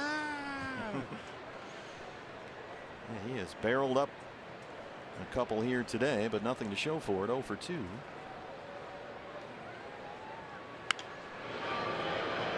Now he's down 0-2. Almost still just 1 hit in the series. He singled last night. He's got a couple of walks. This is a guy who began the month of May with a batting average of .094. It was a dreadful start for him. But he's really picked up the pace. Called strike 3. Have a seat. 5 strikeouts for Bradley, who set down 5 in a row. 7 of the 13 strikeouts in this ball game have been looking. But they seem to be, Bob, for the most part, the correct calls. Yeah. It's not like some egregious strike calls where we've talked about that before. Kerwin Danley, for the most part, has done a good job back there, it seems. I think it's more a byproduct of both pitchers mixing up their pitches well once they get to the 2 strike counts. A lot of hitters, it appears, have been looking for something off speed on those 2 strike counts, and both Odorizzi and Archie Bradley have been able to sneak fastballs in there for called 3rd strikes. He did not go, says Andy Fletcher. 1-0 on Steven Souza Jr. Souza's had his own strikeout issues in this series. He is 0 for 7. He's punched out 4 times.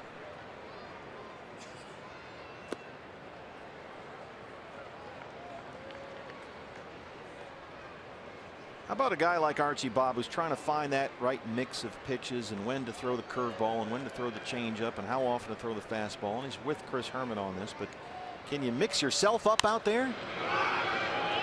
Sky high pop up. Goldie's underneath. Gene Segura has it. 2 down. I'll get right back to you. When the D-backs win, you win at Papa John's. The day after every Diamondbacks win, you get 50% off your regular menu price online order at Papa John's. Enter promo code D-backs50 at papajohns.com. Well, certainly some guys can, and a lot of pitchers, you don't need to mix them up any more than they already are. But you know, it's more a byproduct of the strengths and weaknesses of the opposing hitters and what you have working on the mound on a given day, and that's where your catcher can really help you.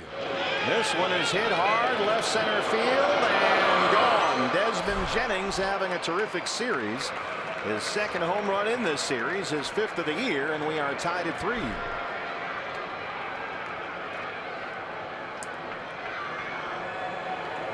Well, Archie had retired 6 straight. 2 outs in the inning. And now the bullpen phone rings for the Diamondbacks.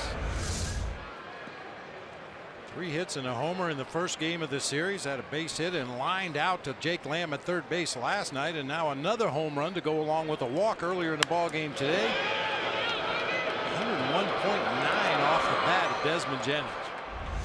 Corey Dickerson homered in the 1st. Now Jennings in the 6th. Both solo shots, and it's a 3-3 ball game as Tim Beckham steps up.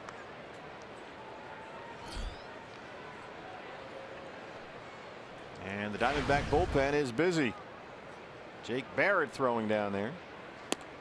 And Zach Curtis, the left-hander, as well. Here's a look inside the Sanderson Ford bullpen.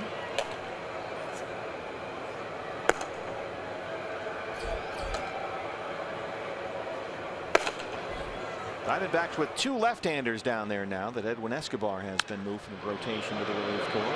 There's a fly ball to right center field. As Monty Tomas won't get there. Off the bat of Beckham, who's got some speed. He'll head for third, and he'll get in there. Tim Beckham, his first triple.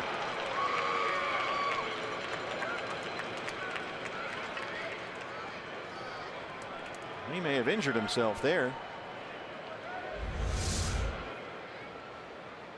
Middle of the plate fastball. Beckham kind of slices it toward that gap in right center field. Yasmani Tomas came in ever so slightly, maybe a step or two before going to the spot there, and didn't miss it by much. Beckham with an aggressive headfirst slide unnecessarily into the bag there at third. Got up taking inventory of body parts after that. Looked like he was knocking dirt out of his ear, exercising his left shoulder. Mike Butcher to the mound. Beckham seems just fine. So now Archie's got to figure out a way to keep him at third base. Don't forget, off day tomorrow. We are back with you Friday for the opener of a 3-game series against the Miami Marlins.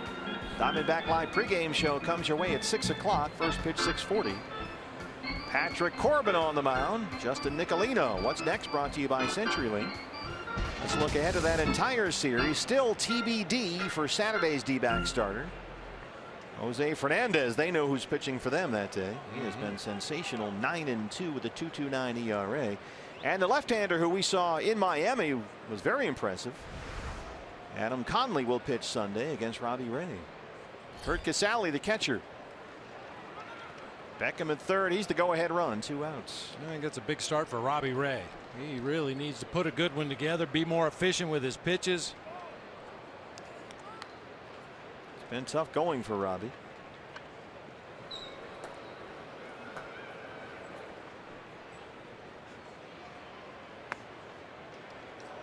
Oh, Archie having trouble here. We've got the pitcher spot up next. Steve Pearce has come out of the Rays dugout. He would hit for Odorizzi.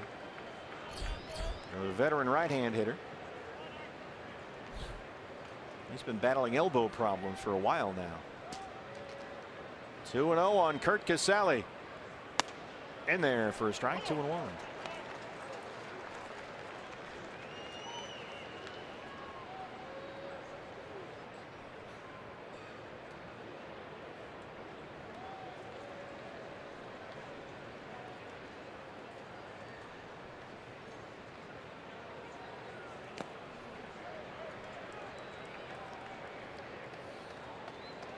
Three balls and a strike. Casale has flied out and walked.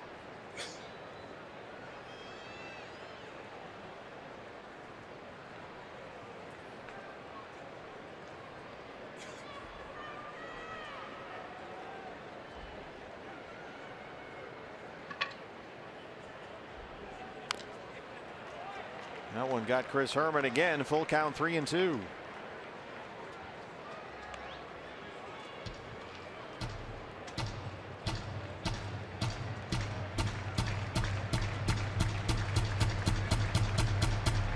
Archie trying to strand that go-ahead run at third base. 3 balls, 2 strikes, 2 outs.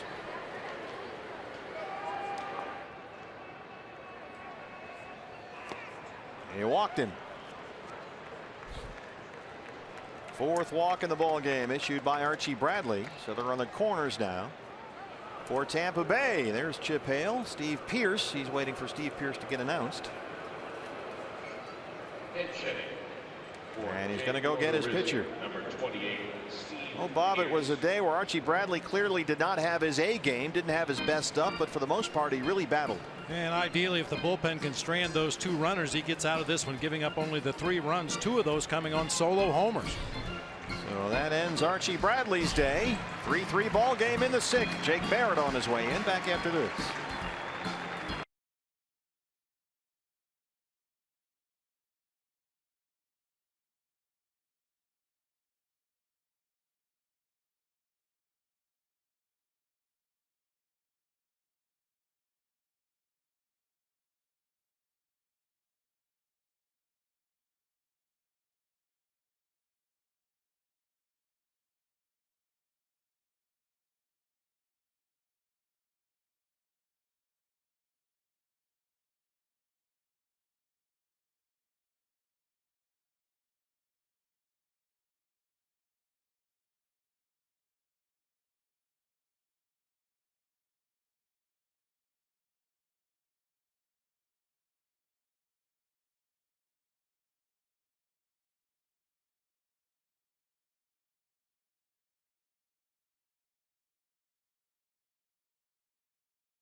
3-3 ball game, 6th inning. Your Arizona Federal Credit Union pitching change. It's Jake Barrett, 23 appearances this year and a 2.38 ERA. Jake with more strikeouts than hits allowed in just under 23 innings of work. Yeah, pitched an inning in the first game of the series. Gave up a home run to the first batter he faced, Desmond Jennings, and then struck out the side. The pinch hitter for Tampa Bay is Steve Pearce, the veteran, hitting .316 with 8 home runs. He's been putting up some good numbers in his first season in Tampa Bay, despite fighting some right elbow tendonitis all year long that they have told him is really not going to go away until the year is over. So he's been fighting through that.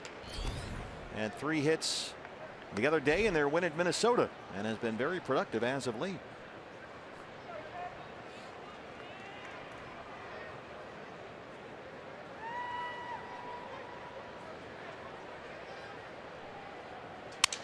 Up the middle, a base hit. It's under a diving Ahmed. Beckham scores the go-ahead run, and it's 4-3 Rays.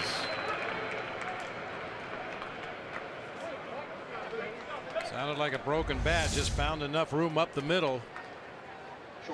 Ahmed with a diving attempt, can't quite get there to keep that ball in the infield. And if he can't get to it, it can't be gotten to. Exactly.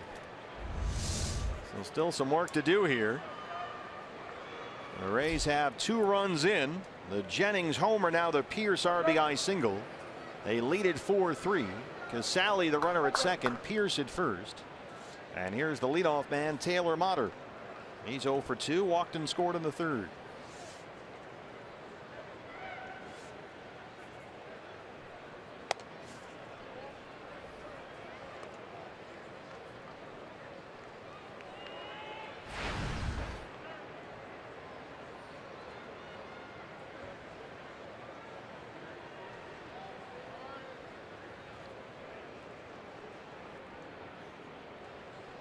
Rays have now out hit the Diamondbacks 6-5.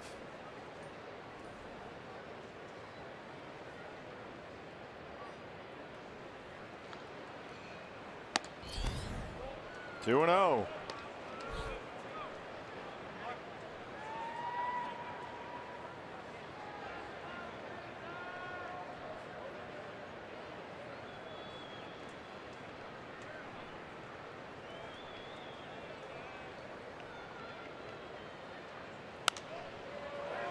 Popped him up. Herman will give it a look, but it's behind the screen.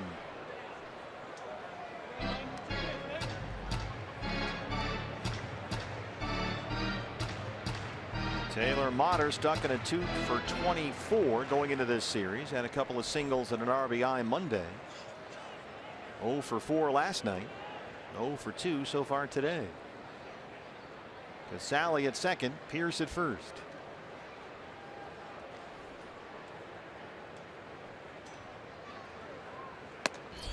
There's a strike, 2-2. 96 from Jake Barrett. This is a young man that Chip Hale has enormous faith in. They've been very pleased with Jake Barrett this year. Trust him in spots like this, middle innings, tie game. He's pitched in some big spots for a rookie. That's the strikeout. But the Rays get 2. We'll go to the home half of the 6th. Diamondbacks trail at 4-3.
Fans, it's Mountain Dew Decision 2016. Dew fans everywhere asked to bring back 2 legendary flavors, Mountain Dew Baja Blast and Pitch Black.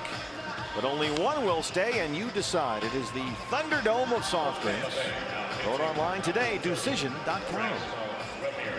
New pitcher for the Tampa Bay Rays. He's leading all major league relievers in wins. He's got 6. It's the right-hander, Erasmo Ramirez. He's the vulture. That's what you call one of your middle relievers that comes in when your team is behind and holds down the fort until his team can score some runs for him. Get those vulture wins. 7-4 on the season for Ramirez. But he has not pitched well at all as of late. He's given up runs in 7 of his last 10 appearances. He pitched Sunday at Minnesota. Walked 3 guys on 34 pitches in the inning. Chris Herman leads it off. Herman has walked, stolen a base, scored a run, and turned in an RBI groundout. So already a productive day for Chris, who's in there at 290 on the year.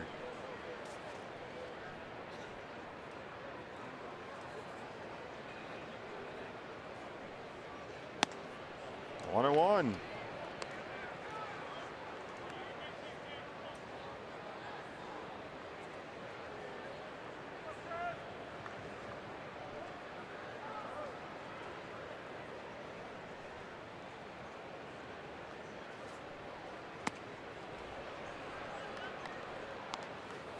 So Archie Bradley's day finishes up on the wrong end of a 4-3 score. Archie today gave up 4 runs all earned.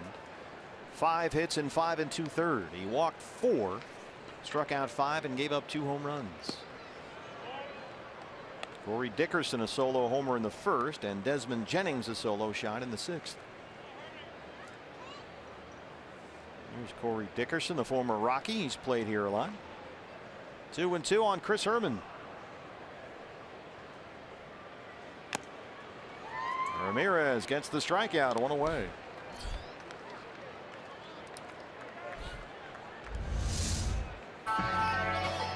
There's a pretty good sinking fastball, a combination with that straight changeup that really fades away from the left-handed hitters.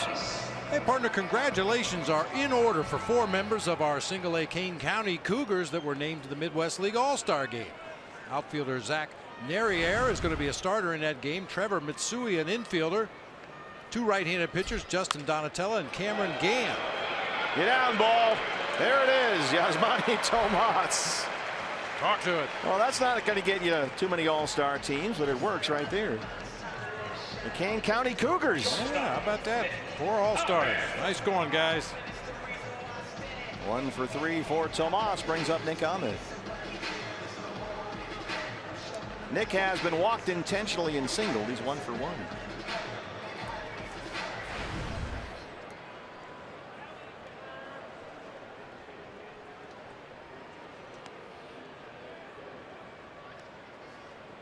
So a 1-out base runner for Ahmed. Pitcher spot is due up next. Phil Gosselin in the on-deck circle. Tyler Clippard warming up in the Diamondback bullpen. There's a bouncer in the hole. Longoria drops the ball. He recovers and gets 1. He was looking at second base thinking he could turn 2. But they settle for 1. That's 2 outs. What a fortunate bounce for Longoria that time. He mishandled the ball right there. Drops it to the ground, and it bounces right back up to his throwing hand. He's able to get the out at first base on Nick Ahmed. Yasmani Tomas moving into scoring position for the pinch hitter Phil Gosselin. Tomas the tying run out there with 2 down for Gosselin. He's hitting .257 with a home run. Pinch hit for Jake Berry, number 15, Phil Gosselin. Chance to get Archie off the hook for the loss right here.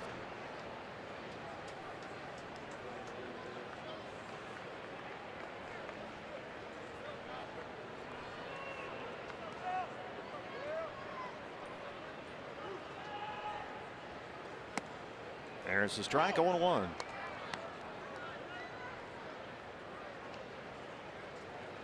Phil hitting better than .330 as a pinch hitter this year with 3 RBIs.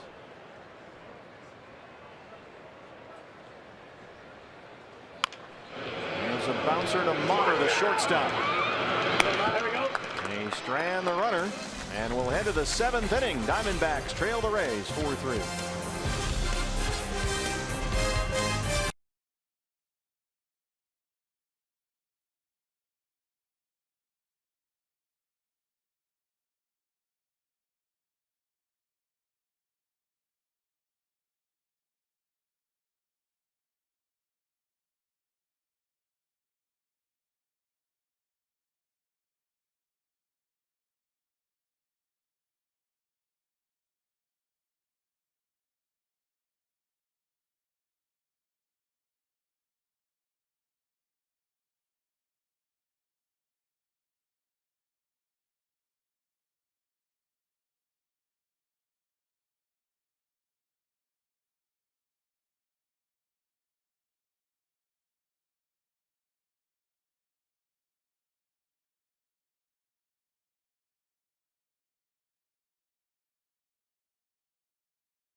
top half of the 7th inning. Hey fans, we invite you to participate in Gila River game nights by signing up at one of the interactive kiosks right here at Chase Field during any Diamondbacks regular season home game.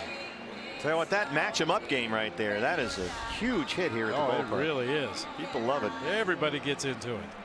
Well, after Zach Greinke worked a 3-hit shutout last night, the bullpen is rested. So here's Tyler Clippard to work the 7th inning. A 2.38 ERA, his 24th appearance. Averaging better than a strikeout per inning against only 7 walks this season. And he's been using that quick pitch delivery a lot more frequently, Bob, coming off a very effective outing Sunday in Chicago when he pitched a scoreless 8th inning with a 1-run lead. And he's mixed up his arsenal out of that quick pitch. Some guys only do it on certain pitches, but we've seen Tyler quick pitch fastball, quick pitch breaking ball, quick pitch changeup. Corey Dickerson has homered and singled, 2 for 3. He'll lead it off for the Rays. Each team with 6 hits. Tampa Bay leads at 4-3.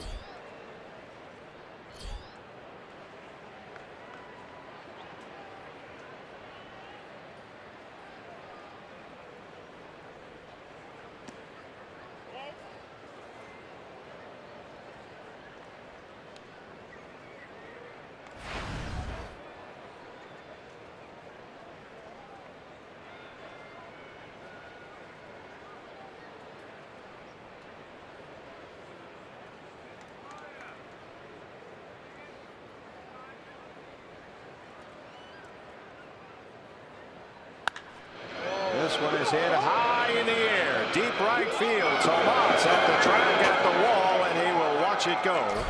Corey Dickerson, that's his 2nd of the game and 11th of the year, and it's 5-3 Rays.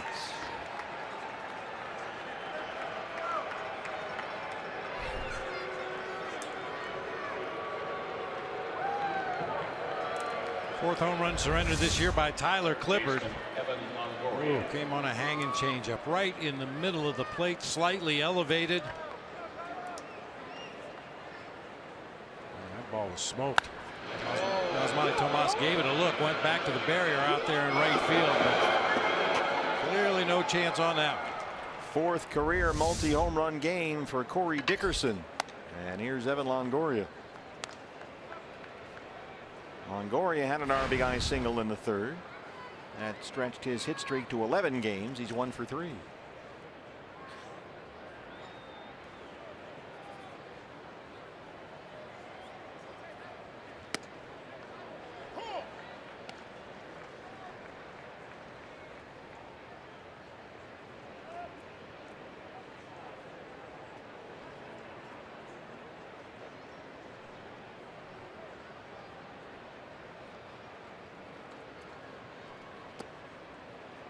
Two and one.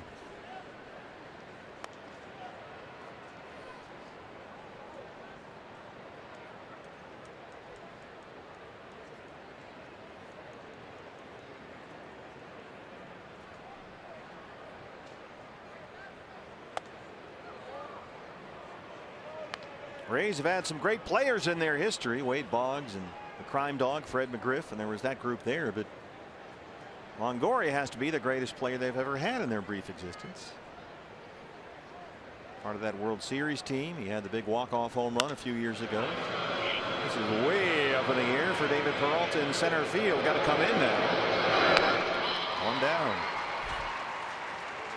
And Longoria first on the all-time list for Tampa Bay in home runs and RBIs and slugging percentage, and second only to Carl Crawford in games played. Yeah, Kevin Cash was saying recently that Longoria, if you think about it, has been involved in every great thing that the Rays team has ever accomplished in its history.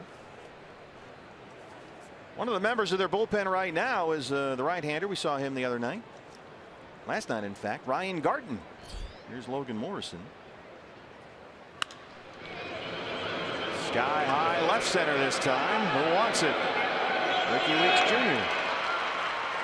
Ryan Garten and Tyler Clippard got together. Tyler tweeted out this photo before the ball game today. They went to the same high school. How about that? And you can check Tyler Clippard's Twitter account for all the details. But there they are. They didn't go there together, but they were from the same area, same high school. Pretty good program down there.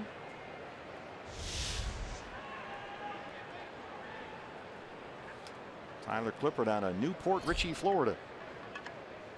He was a 9th round pick by the Yankees back in '03. Steven Souza Jr.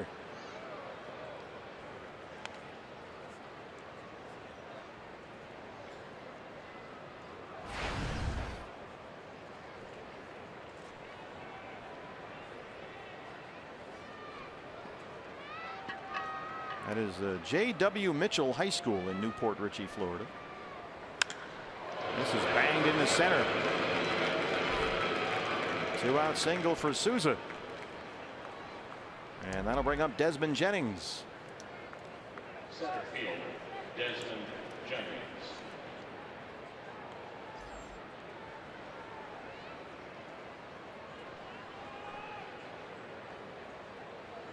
Jennings has walked and homered his home run, his 2nd of the series and the 5th of the year.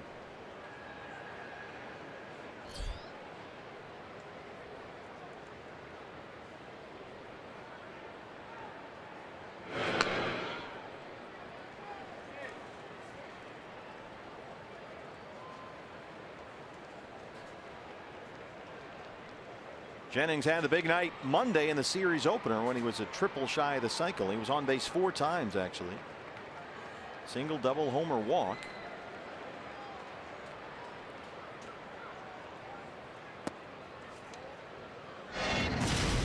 Went 1 for 4 last night with a single, and then this his last time up today. Went down and got a low pitch, golfed it out of here to left field, about 3 rows up into the bleachers. Now 8 hits for Tampa Bay, 6 for the Diamondbacks. 1-0 to Desmond Jennings. Bidding for another one here, but Ricky Weeks Jr. has room. And that's the end of the inning. Corey Dickerson's 2nd of the ball game has made it 5-3 Tampa Bay.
Diamondbacks trail the Rays 5-3. Hey D-backs fans, if you can't catch the games on TV, you can stream them live on your mobile device with the all-new Fox Sports Go app. Download the app and take Fox Sports Arizona and Diamondbacks baseball with you wherever you go. Even if you're eating a corn dog at the ball game, you can check the app on the phone. Gene Segura leads off the D-backs 7th, down 5-3. Ramirez in there for his 2nd inning of work. Mikey Matuk takes over in left field, replacing Corey Dickerson.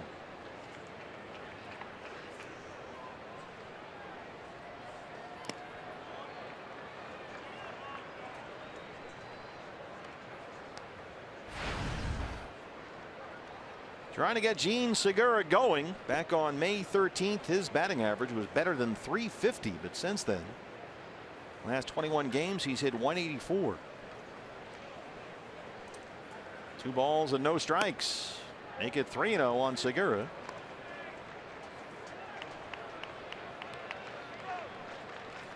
Mentioned the last inning, Erasmo Ramirez will get wild from time to time. He walked 3 in his last outing Sunday at Target Field against the Twins. There's a strike, 3-1.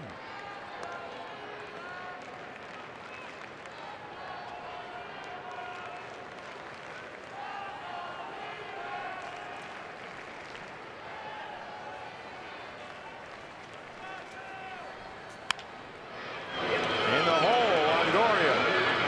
He's got 2 Gold Gloves, 1 away.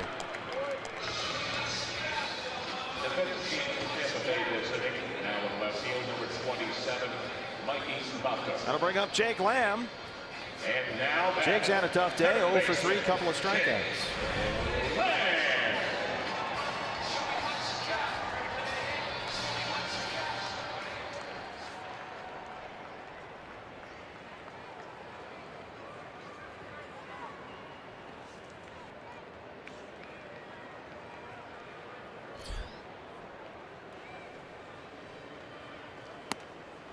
Strike 1.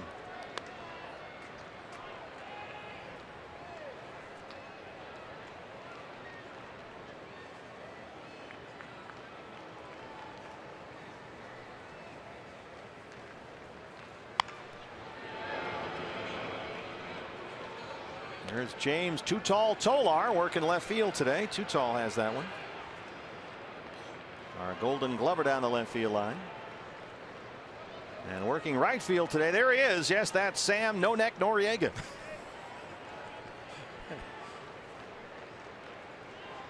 Too Tall and No Neck. We're in pretty good shape down both lines. Jake Lamb strikes out. I still think the defensive metrics should put them on the opposite sides of the field. The left-hander down the left field line and the right-hander down the right field line. I think they should be switched. Well, you're a visionary. Goldie 0 for 2. He struck out twice. D-back still with just 6 hits.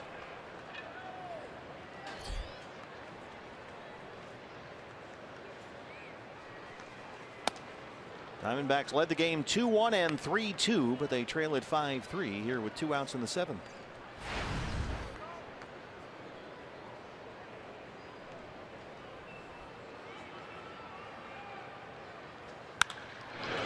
Bangs that one off the mound and into center. Goldie's aboard. Hey fans, anytime the D-backs score 5 runs or more, Taco Bell is giving away 3 free tacos with the purchase of a large drink between 4 and 6 the following day at participating locations. Well, everybody hop on the freight train. Peralta 1 for 3, singled and scored in the 3rd. He's everywhere here at Chase Field. That's a nice job.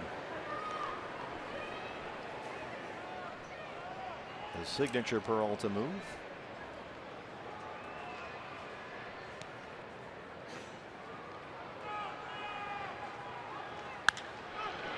First pitch is skied to left for Matuk. Drifting near the line, he's got it, and they strand the 2-out single. We'll head to the 8th inning. Diamondbacks trail the Rays 5-3.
Eighth inning. D-backs trail the Rays 5-3. Hey fans, plan ahead for some upcoming afternoon ball games here at Chase Field, and you'll get a matinee price ticket. Next 12:40 p.m. matinee game is Wednesday against the Dodgers, followed by the Phillies on June 29. Get your matinee ticket right now, dbacks.com/matinee. Matinee pricing, don't forget fans, all week kids get in free through Sunday. New pitcher for the Diamondbacks is Randall Delgado. D-backs offering free tickets for kids 15 and under to kick off the summer break. Now through Sunday, the purchase of one adult ticket gets you 2 free kids tickets. That's a great deal. dbacks.com/kids. Great deal. The Marlins coming into town. Get in here early. Watch Giancarlo Stanton take batting practice. Hope that's the only damage he does this weekend. Jose Fernandez pitching on Saturday for Miami. Tim Beckham tripled and scored his last time up. Leads off the 8th.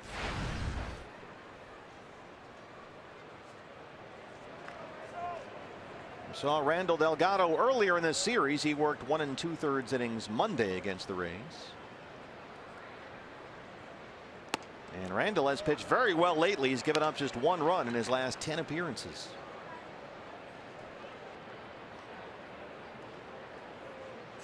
You know, I was looking at the old birthday list today. I know you like to look at that one. Did you have a glance? Not today. I didn't get a chance to look at it today. Well, I just came across one name that comes up from time to time. One of your guys. It's Don Robinson's birthday today. The caveman. Yeah. We used to call him caveman was his nickname. There's no question about that. But occasionally guys would drop a Disco Donnie on it.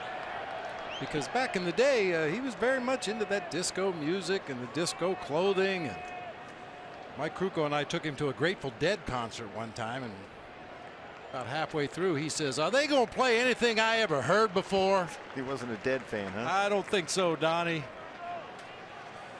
We saw David Peralta try and hand that fan his cap, and he dropped it. That's embarrassing. Don Robinson. Remember that great Pirates 1979 World Series team.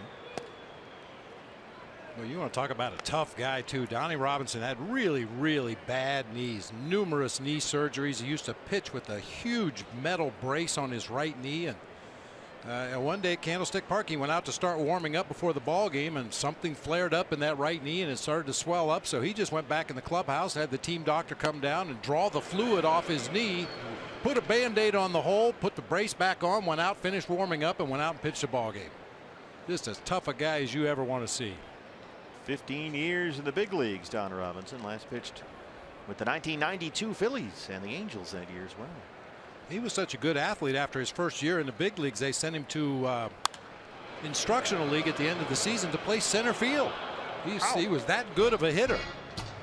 Actually hit a home run in our clinching game in 1989 against the San Diego Padres.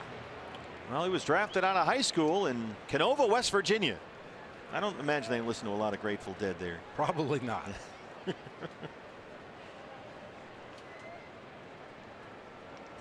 He's 59 today, Don Robinson. 2-2. Just inside, full count.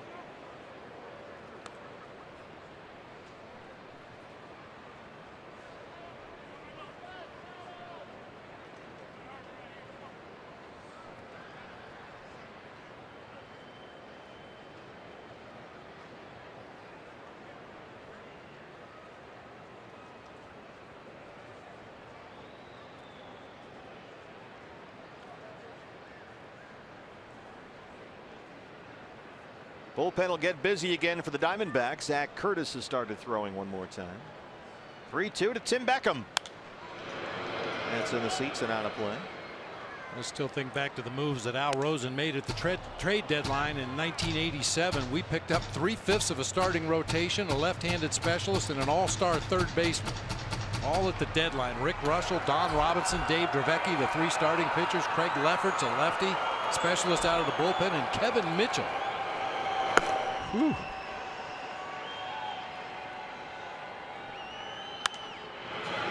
This will stay playable. Foul ground for Goldie. He can near the railings, and he's got it. Well, according to WAR, wins above replacement, you were the 3rd best player on that '87 Giants team. Wow. If you're a fan of WAR, Will Clark 4.2. Mike Enough Aldretti 3.4, and Bob Brenly 3.2. Once again, can I renegotiate retroactively?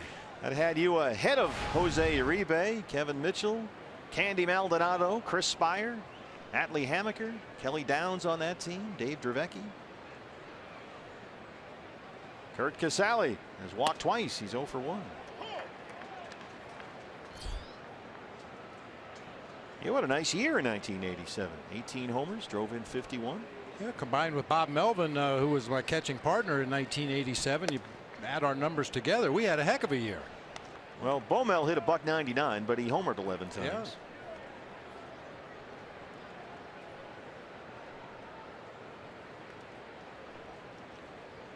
Boy, some hitters on that team. Kevin Mitchell, Hackman, Jeffrey Leonard, Chili Davis, Candy Maldonado in right field. That's why we were so disappointed when we lost to a very undermanned St. Louis Cardinals team that year in the NLCS, because we felt we could slug with the Minnesota Twins in the World Series. Yeah, lost Game 7.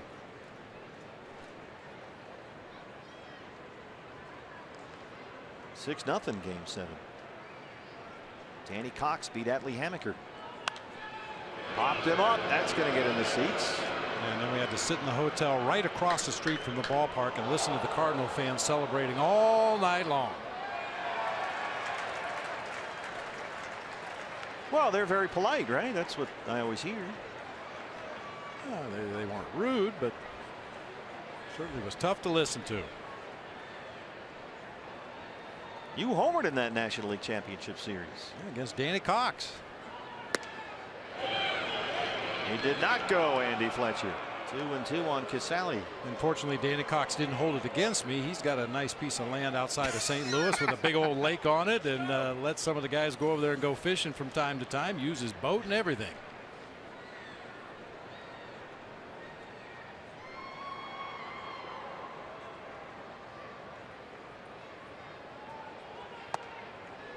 And the Cardinals went on to lose that World Series that year to the Minnesota Twins in 7 games. I think Danny Cox might have started Game 7. I'm going to check that. Well, maybe it was Joe McGreen.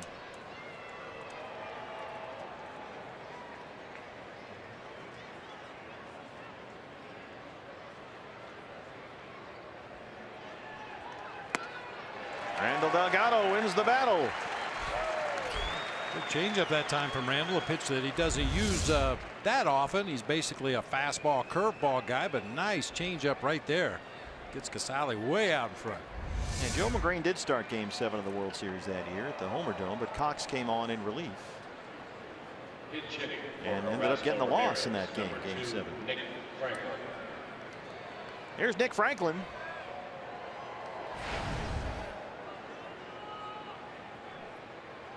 His 4th season in the big leagues, a career .203 hitter. His 2 plate appearances all year.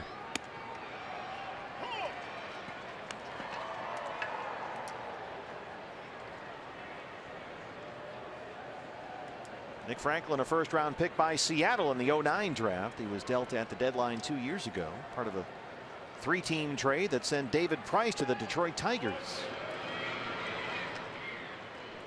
And Franklin wound up in Tampa Bay.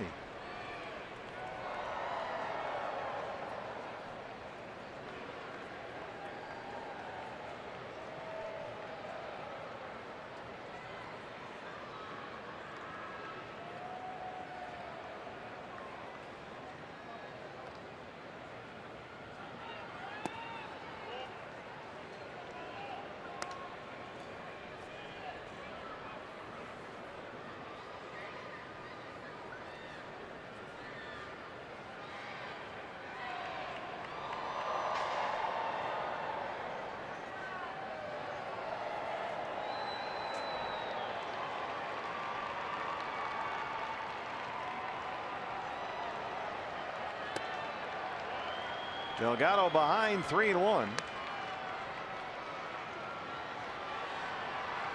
D-backs are, of course, off tomorrow, but one Diamondback will be busy. Shelby Miller. Shelby is expected to make a rehab start with Visalia tomorrow against Lancaster. That's the Astros affiliate in the Cal League. Delgado loses Franklin. A 2-out walk.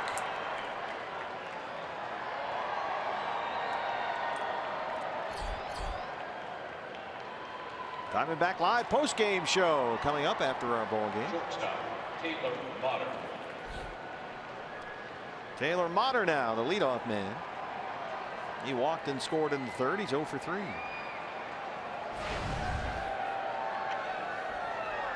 How about the walk-offs last night? 5 different games ended in walk-off fashion. The Reds, the Tigers, the Padres, the Dodgers, and the Tigers again. That can't be right. Wow, that's a pretty good day. Tigers walked off twice. Penmanship counts. Yeah, please. Our increasingly unreliable staff providing those notes. So apparently there were only 4 walk-offs last night. No, there were 5. He's on it. I don't know. Yeah. I don't blame you. It's like trying to read hieroglyphics. The Dodgers walked off on a Trace Thompson home run. Brother Clay will be busy tonight for the Warriors. Well, probably not. They'll probably win by 50 again. But yeah. Tigers walked him off last night. 1-1. Gonna have to get to the bottom of this now. Or at least the middle of it. All right, I think we've cleared this up. Nice detective work. It was in all the papers. There's the strike. 1-2 on Taylor Motter, the shortstop. Apparently it was the Twins. Reds, Tigers, Padres, Dodgers, and Twins. That all makes more walked sense. off. Yeah, sure. So it was a walk-off Wednesday. Yeah, ooh, nice. It's all in the packaging.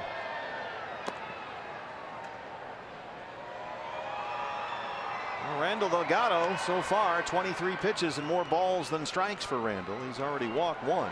Franklin with 2 outs, and now it's a 2-2 count on Motter.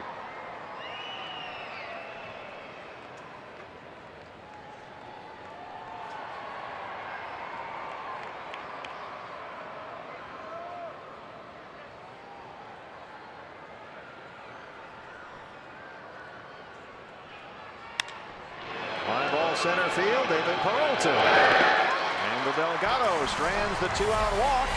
Ricky Wicks Jr. set to lead it off in the bottom of the game.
I think when we look back on Archie Bradley's performance here today, the word that comes to my mind is battle.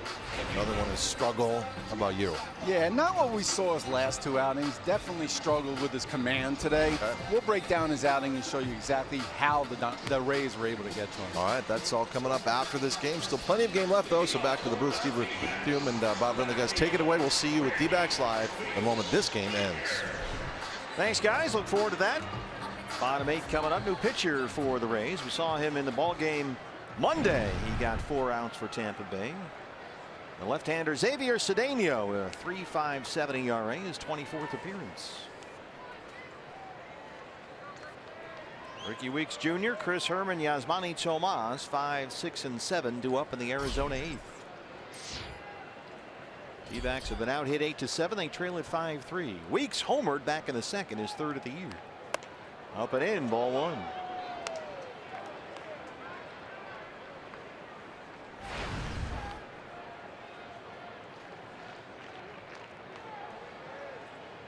Well, maybe all those walk-offs on Tuesday will set the tone here for Wednesday in this Diamondback game. A Wednesday walk-off matinee. How about that? Like it all.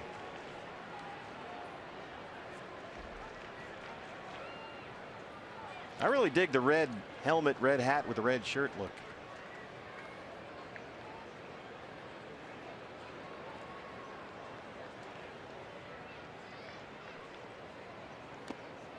Two and 1, Ricky Weeks Jr.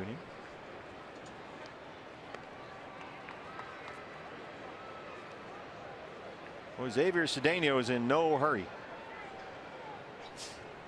We're going to work at his pace.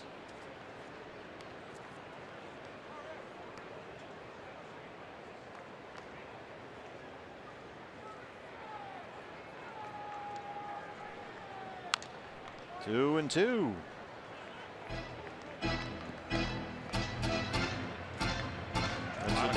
A lot of curveballs from Cedeno. He knows what he's doing. No walks, 10 strikeouts in his last 9 appearances.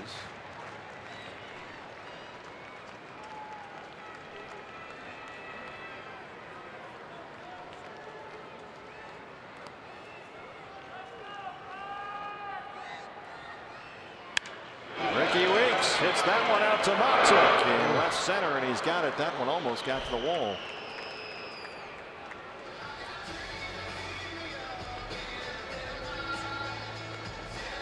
Very loud out, number 1. Ricky Weeks generates so much power with his hands. Watch the finish of this swing. Ball's out away from him. He just kind of rolls those wrists over and drives that ball toward the gap in left center. Took a nice play out there to take extra bases away from him. It didn't look like much of a swing there, but that ball was smoked. Chris Herman. Herman walked, stole a base, scored a run. With that catcher's speed in the second, had an RBI ground out in the 3rd.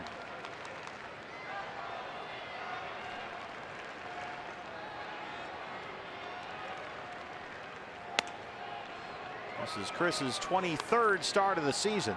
As a starter this year, Herman is hitting .321. 20 RBIs in 22 games. He's got another RBI here today.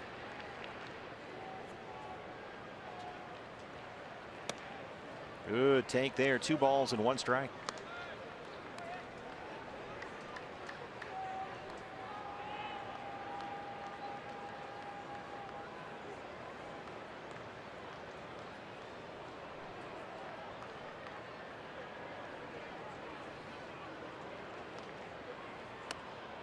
Two and 2. Cedeno's got a very unusual set. He sort of starts out almost like Craig Kimbrell. Stops about halfway, does a little double pump at the belt, then he's ready to go.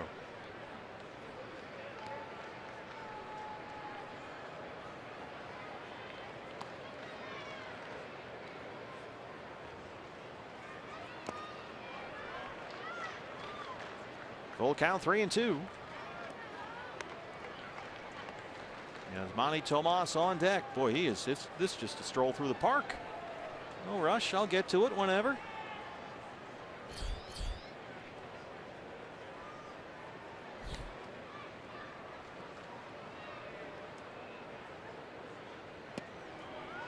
Good take again. Nice at bat by Chris Herman. And there's a 1-out base runner for Tomas. Chris's second walk. Representing the tying run. That walk is huge right there. Get a base runner on there. See what happens. Jim Hickey out to the mound, the pitching coach. So the D-backs here with 1 out in the 8th inning get the tying run to the plate. Tomas singled his last time up. He's 1 for 3.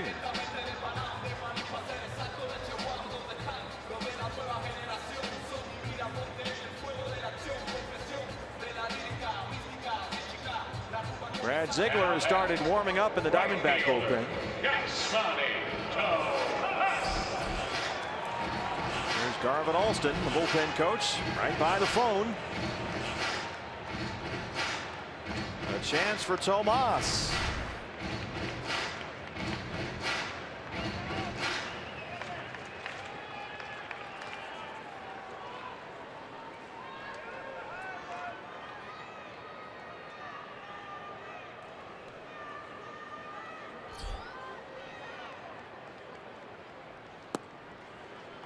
Desmond Jennings in center field, shaded well over toward the pool. A lot of room in left center. Although Matsuk is well off the line in left. Tomas could find a gap in left center, pull one down the line by Longoria at third. Herman might have a chance to score.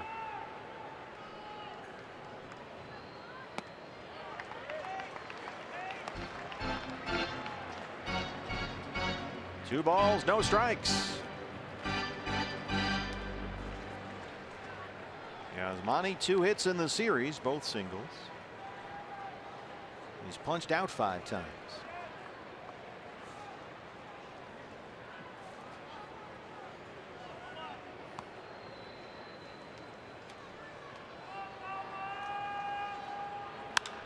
Base hit. Tomas knocks it into center. Walk and a single with 1 out. Tying runs aboard.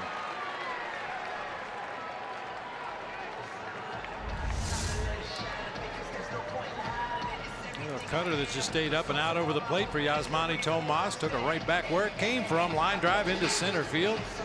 Bring the potential go-ahead run to the plate.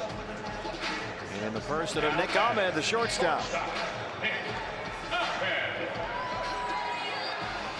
Nick dug one out in the 4th inning on a 2-strike pitch and dropped it into center field for a single. He's also been intentionally walked with a pitcher behind him. So he's 1 for 2. Pitcher spot is up next again. Wellington Castillo comes out of the Diamondback dugout. Herman the runner at second, Tomas at first. 1 out here in the 8th.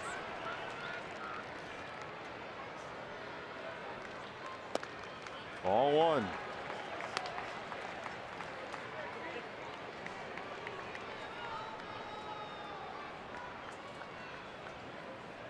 Cedeno so far 15 pitches, only 6 strikes.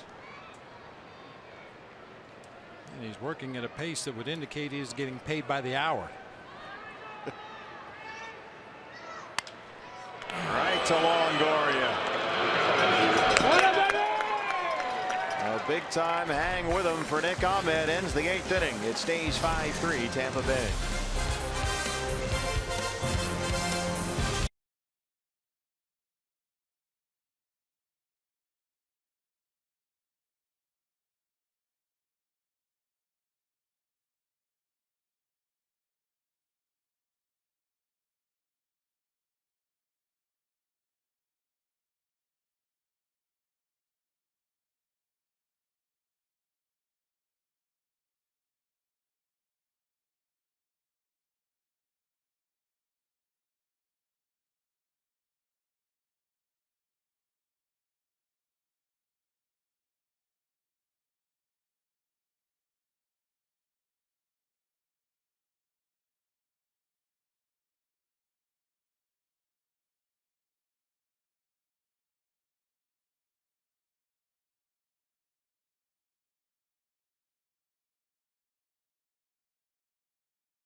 summary, Archie Bradley did not have his best stuff, but he put up a pretty good 5-4 earned on 5 hits. He nearly completed 6 innings, did walk 4. The Rays have hit 3 home runs, 2 by Corey Dickerson, both solo shots. Desmond Jennings has homered as well. 8 hits apiece, 5-3 Tampa Bay, as Brad Ziegler is out to work the 9th inning. His 24th appearance of the year, and ERA right at 3. And Brad last pitched on, let's see, Sunday in Chicago. 13 pitches in that ball game. Did not pitch in either of the first 2 games of this series. And with an off day tomorrow, got to get him an inning of work right here today just to keep him sharp for after the off day. Mikey Matsuk will lead it off for the Rays. Matsuk, Longoria, and Morrison due up 2, 3, and 4 in the Tampa Bay 9th. Matsuk took over in left field after Dickerson hit his 2nd homer. He's at 149 on the year.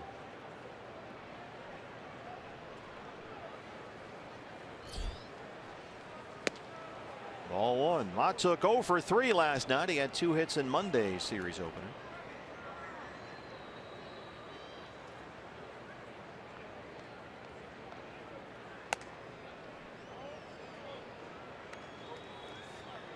Chip Hale has talked with Daniel Hudson, Tyler Clippard, and Brad Ziegler, and he's told them, look, you're going to be used a little more often now when the Diamondbacks need some outs, either in the middle innings or situations like this. Matsuk dumps it into left center field.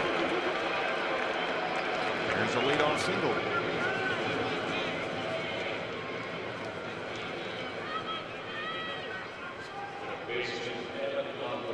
The bullpen having some middle inning issues lately, trying to get that part of the game to calm down. Chip has liked to stay away from his big 3 at the back end when it's not in save situations or with the lead, but he's going to mix it up a little bit more now, and today's an example of that. Well, unfortunately, there haven't been a lot of situations where the Diamondbacks have had a lead late and been able to go to that formula of Clippard to Hudson to Ziegler, so might as well use them in a tie game or in a game like today when you're trailing by a run or 2. Let's try to hold Tampa Bay right where they're at now and give your offense another shot at it in the bottom of the 9th. Didn't need anybody last night with Zach Greinke.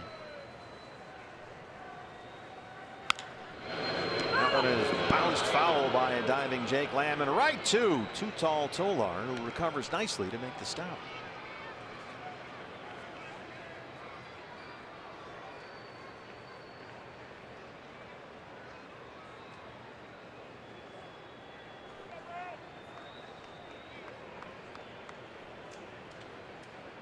Oh, 0-2 on Evan Longoria.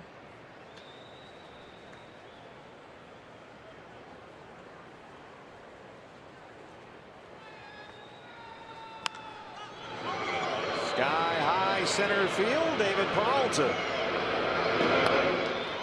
One down in the 9th.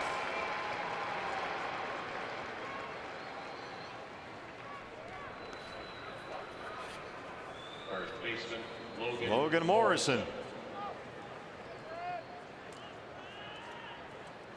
Lomo 0 for 4. Although he has spanked a couple of balls, his first 2 at bats today were hard hit line drives to the outfield, both caught.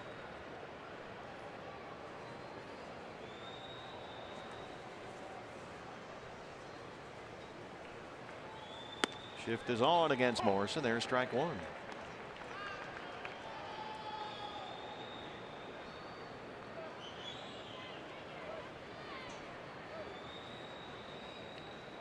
Wants Charlie Montoya to run through the signs one more time.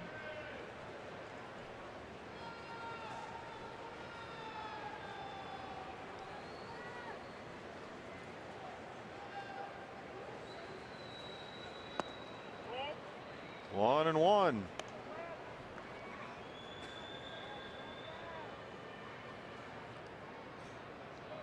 I'd be surprised if anything other than swing away was on for Logan Morrison. Yeah, you're up 5-3, 9th inning. Let him try and knock one out of here if you're Kevin Cash. He's got the power.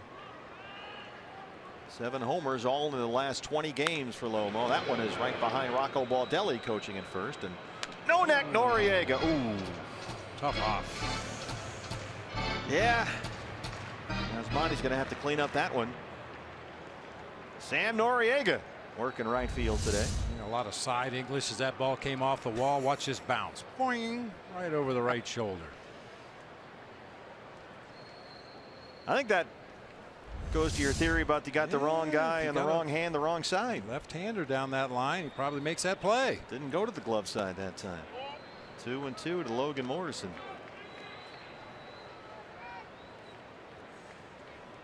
He squared up nicely, I thought. Good body position. Used his feet well. Just didn't anticipate the spin on that hopper.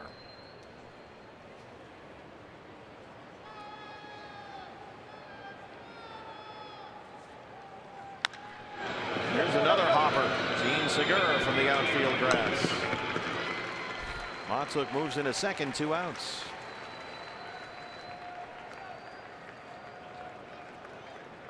Steven Souza Jr. now. Right fielder Steven Souza Jr.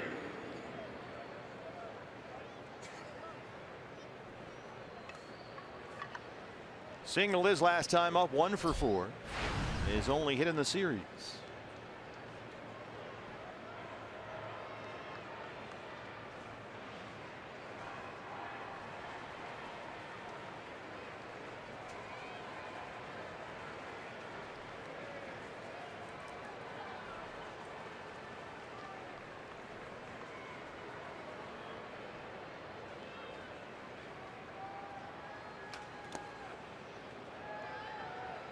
This is the final game of a 10-game road trip for Tampa Bay. If they win this one, they'll be 5-5 on the trip. And anytime you're an East Coast team and you got to go Midwest then West, imagine Kevin Cash will settle for 5-5, especially considering all the injuries the Rays have right now.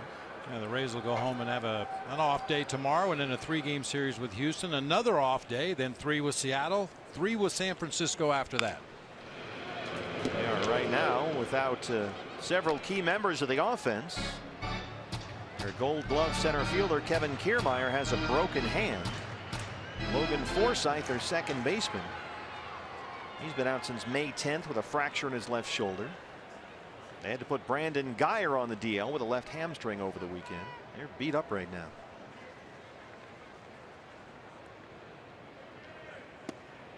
Floater misses, 2 balls and 1 strike. Tampa Bay began today 26-31 on the year, 8 games behind the Baltimore Orioles for the American League East League. Tampa Bay last in that division. Orioles have a half-game lead over Boston. Red Sox play at San Francisco tonight. That's in there for a strike, 2-2.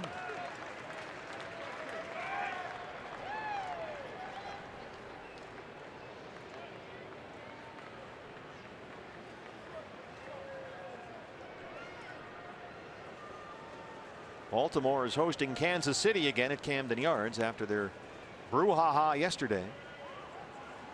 Reports all over the baseball interweb today that the Royals have had it with Yordano Ventura and they're trying to trade him. He's the one that plunked Manny Machado yesterday in that ball game at Oriole Park that led to the bench clearing brawl.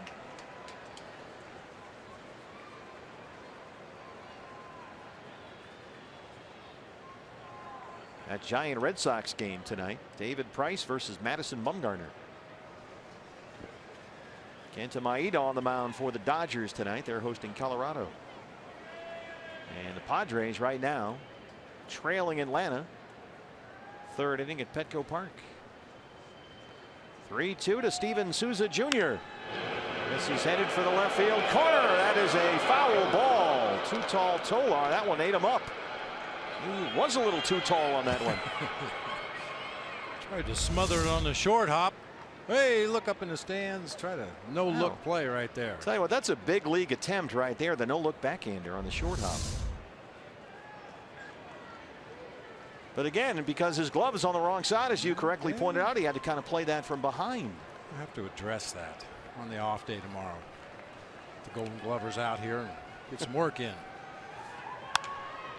By a diving goalie, it's into right field. Matzuk on the run. Here's the throw. It's cut off. The run scores to make it 6-3. No. Souza dances around long enough for that run to come across. So the Rays add 1. Bottom 9 coming up. Diamondbacks down 3.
Rays 6-3 and on for Tampa Bay. The new pitcher, the closer Alex Colomé, who pitches just about every night for Kevin Cash. He got the save in Monday's ball game, his 16th of the year, a 1.04 ERA. And he has worked a lot lately. Pitcher spot due to lead it off for the D-backs. Michael Bourne will take the at-bat. He'll hit for Brad Ziegler. Rally gloves in place. Leading off for the D-backs and pitch hitting for Brad Ziegler, number 1, Michael Alex Colomé, 16 consecutive saves, tied for the Rays record for most successful opportunities to open up a year, after Rafael Soriano did it 6 years ago. Al Reyes back in 07. 16 for 16. Michael Bourne, 257 RBIs. He'll start it off in the 9th.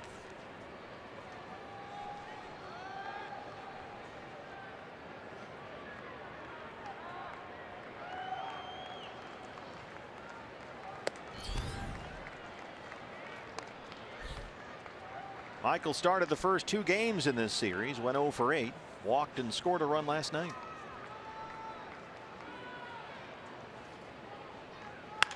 Base hit.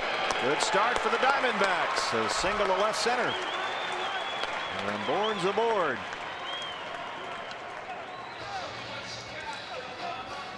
second baseman, Gene Segura now. Well, Gene's still looking for his first hit in this series. He is 0 for 10 with 3 strikeouts. He has walked 3 times, including once in the second inning.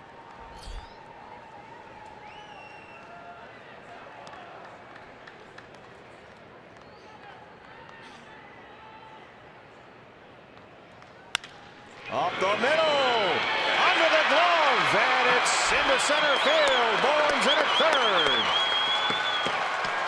A diving attempt by Taylor Motter, but it's into center field. A pair of singles. At 2 on, nobody out, and the tying run is at the plate, and it's the king of the 9th inning home run, Jake Lamb.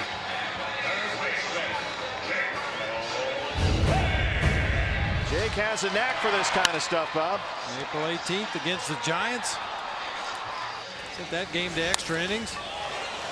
Against the Astros on June 1st, into the bullpen in right center field. Do it again. It's been a tough day for Jake. 0 for 4 with 3 strikeouts. He is the tying run at the plate. No outs in the 9th. 0-1. Well, you love those rallies that start with a pinch hitter in the 9 spot, and then the leadoff man gets on. Now you're rolling around to the thick of the Diamondbacks order here. The guys that have a possibility of really doing some extra base damage. His home run in the ball game yesterday was his 11th of the year, as you just saw. 5 of those have come in the 9th inning.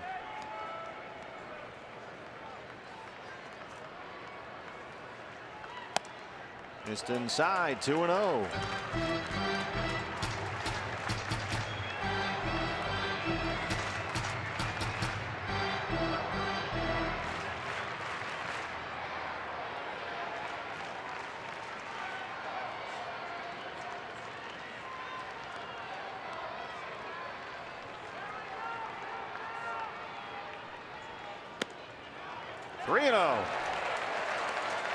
Rays have the shift on. Otter, the shortstop, on the first base side of second. That could have been called a strike, but it's 3 balls and no strikes. Well, Kerwin Danley's not been given that bottom of the kneecap strike at all today. Goldie on deck.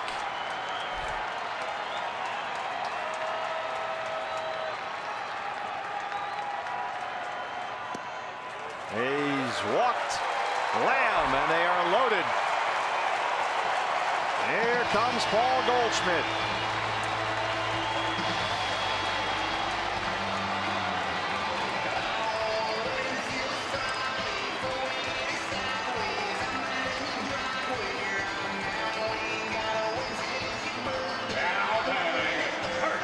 Michael Bourne is the runner at third. Gene Segura at second. Jake Lamb is the tying run at first. Nobody out. Winning run at the plate. It's Goldie.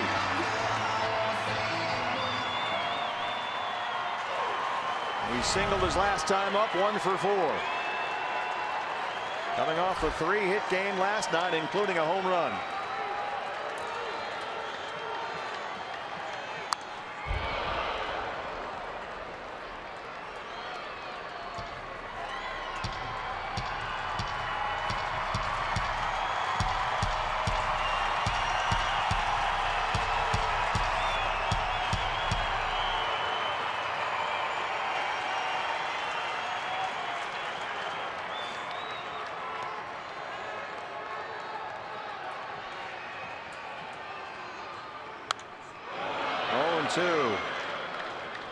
All 3 Tampa Bay outfielders standing almost on the warning track.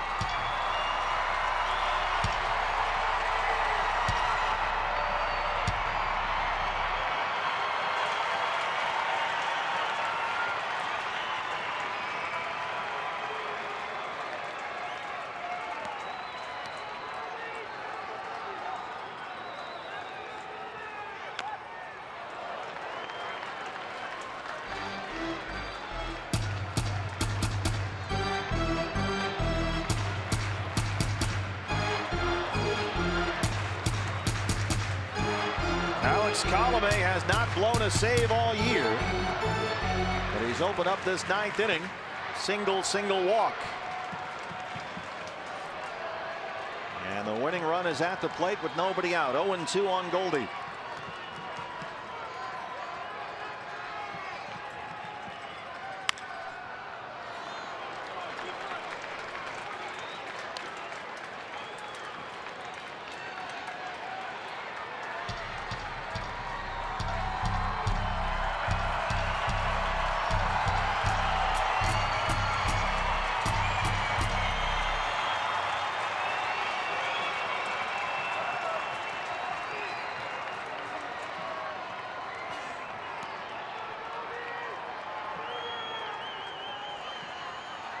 Got him. 1 down.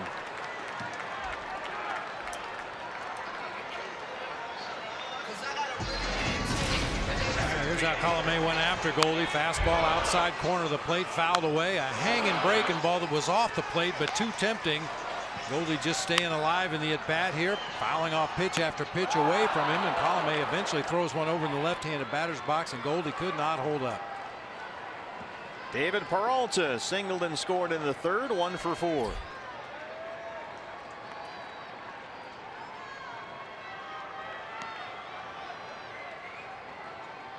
Shift is on for Tampa Bay. He hits right into it. Beckham, Motter, Morrison. They roll the double play, and the Rays win the ball game. Diamondbacks had a lead. They led it 2-1 and 3-2, but it's 6-3 Tampa Bay as the Rays take 2 of 3 in the series. Boy, that went by the wayside rather quickly right there. You really liked your chances with the bases loaded and your 3, 4, 5 hitters coming to the plate, but just as quickly as it got started, it came to an end with that double play.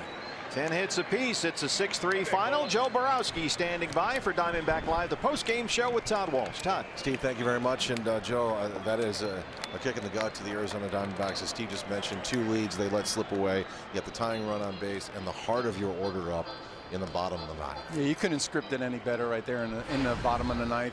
You want Goldie and Peralta up in that situation. Unfortunately, it didn't come through. All right, we have lots to get to here as our coverage of Diamondbacks baseball continues on Fox Sports Arizona. This matinee here at Chase Field. When we come back, we'll start Diamondbacks Live, the post-game show. Kate Longworth is here. She'll get inside the Arizona Diamondbacks clubhouse for player reaction. We'll hear from manager Chip Hale, as we always do, up to the broadcast booth with Bob Brenly, and we'll break down the day of Archie Bradley. Again, a struggle, I think, to say the least for him. We'll get Joe's take on that, and I'm sure we'll hear from Archie before our coverage is done.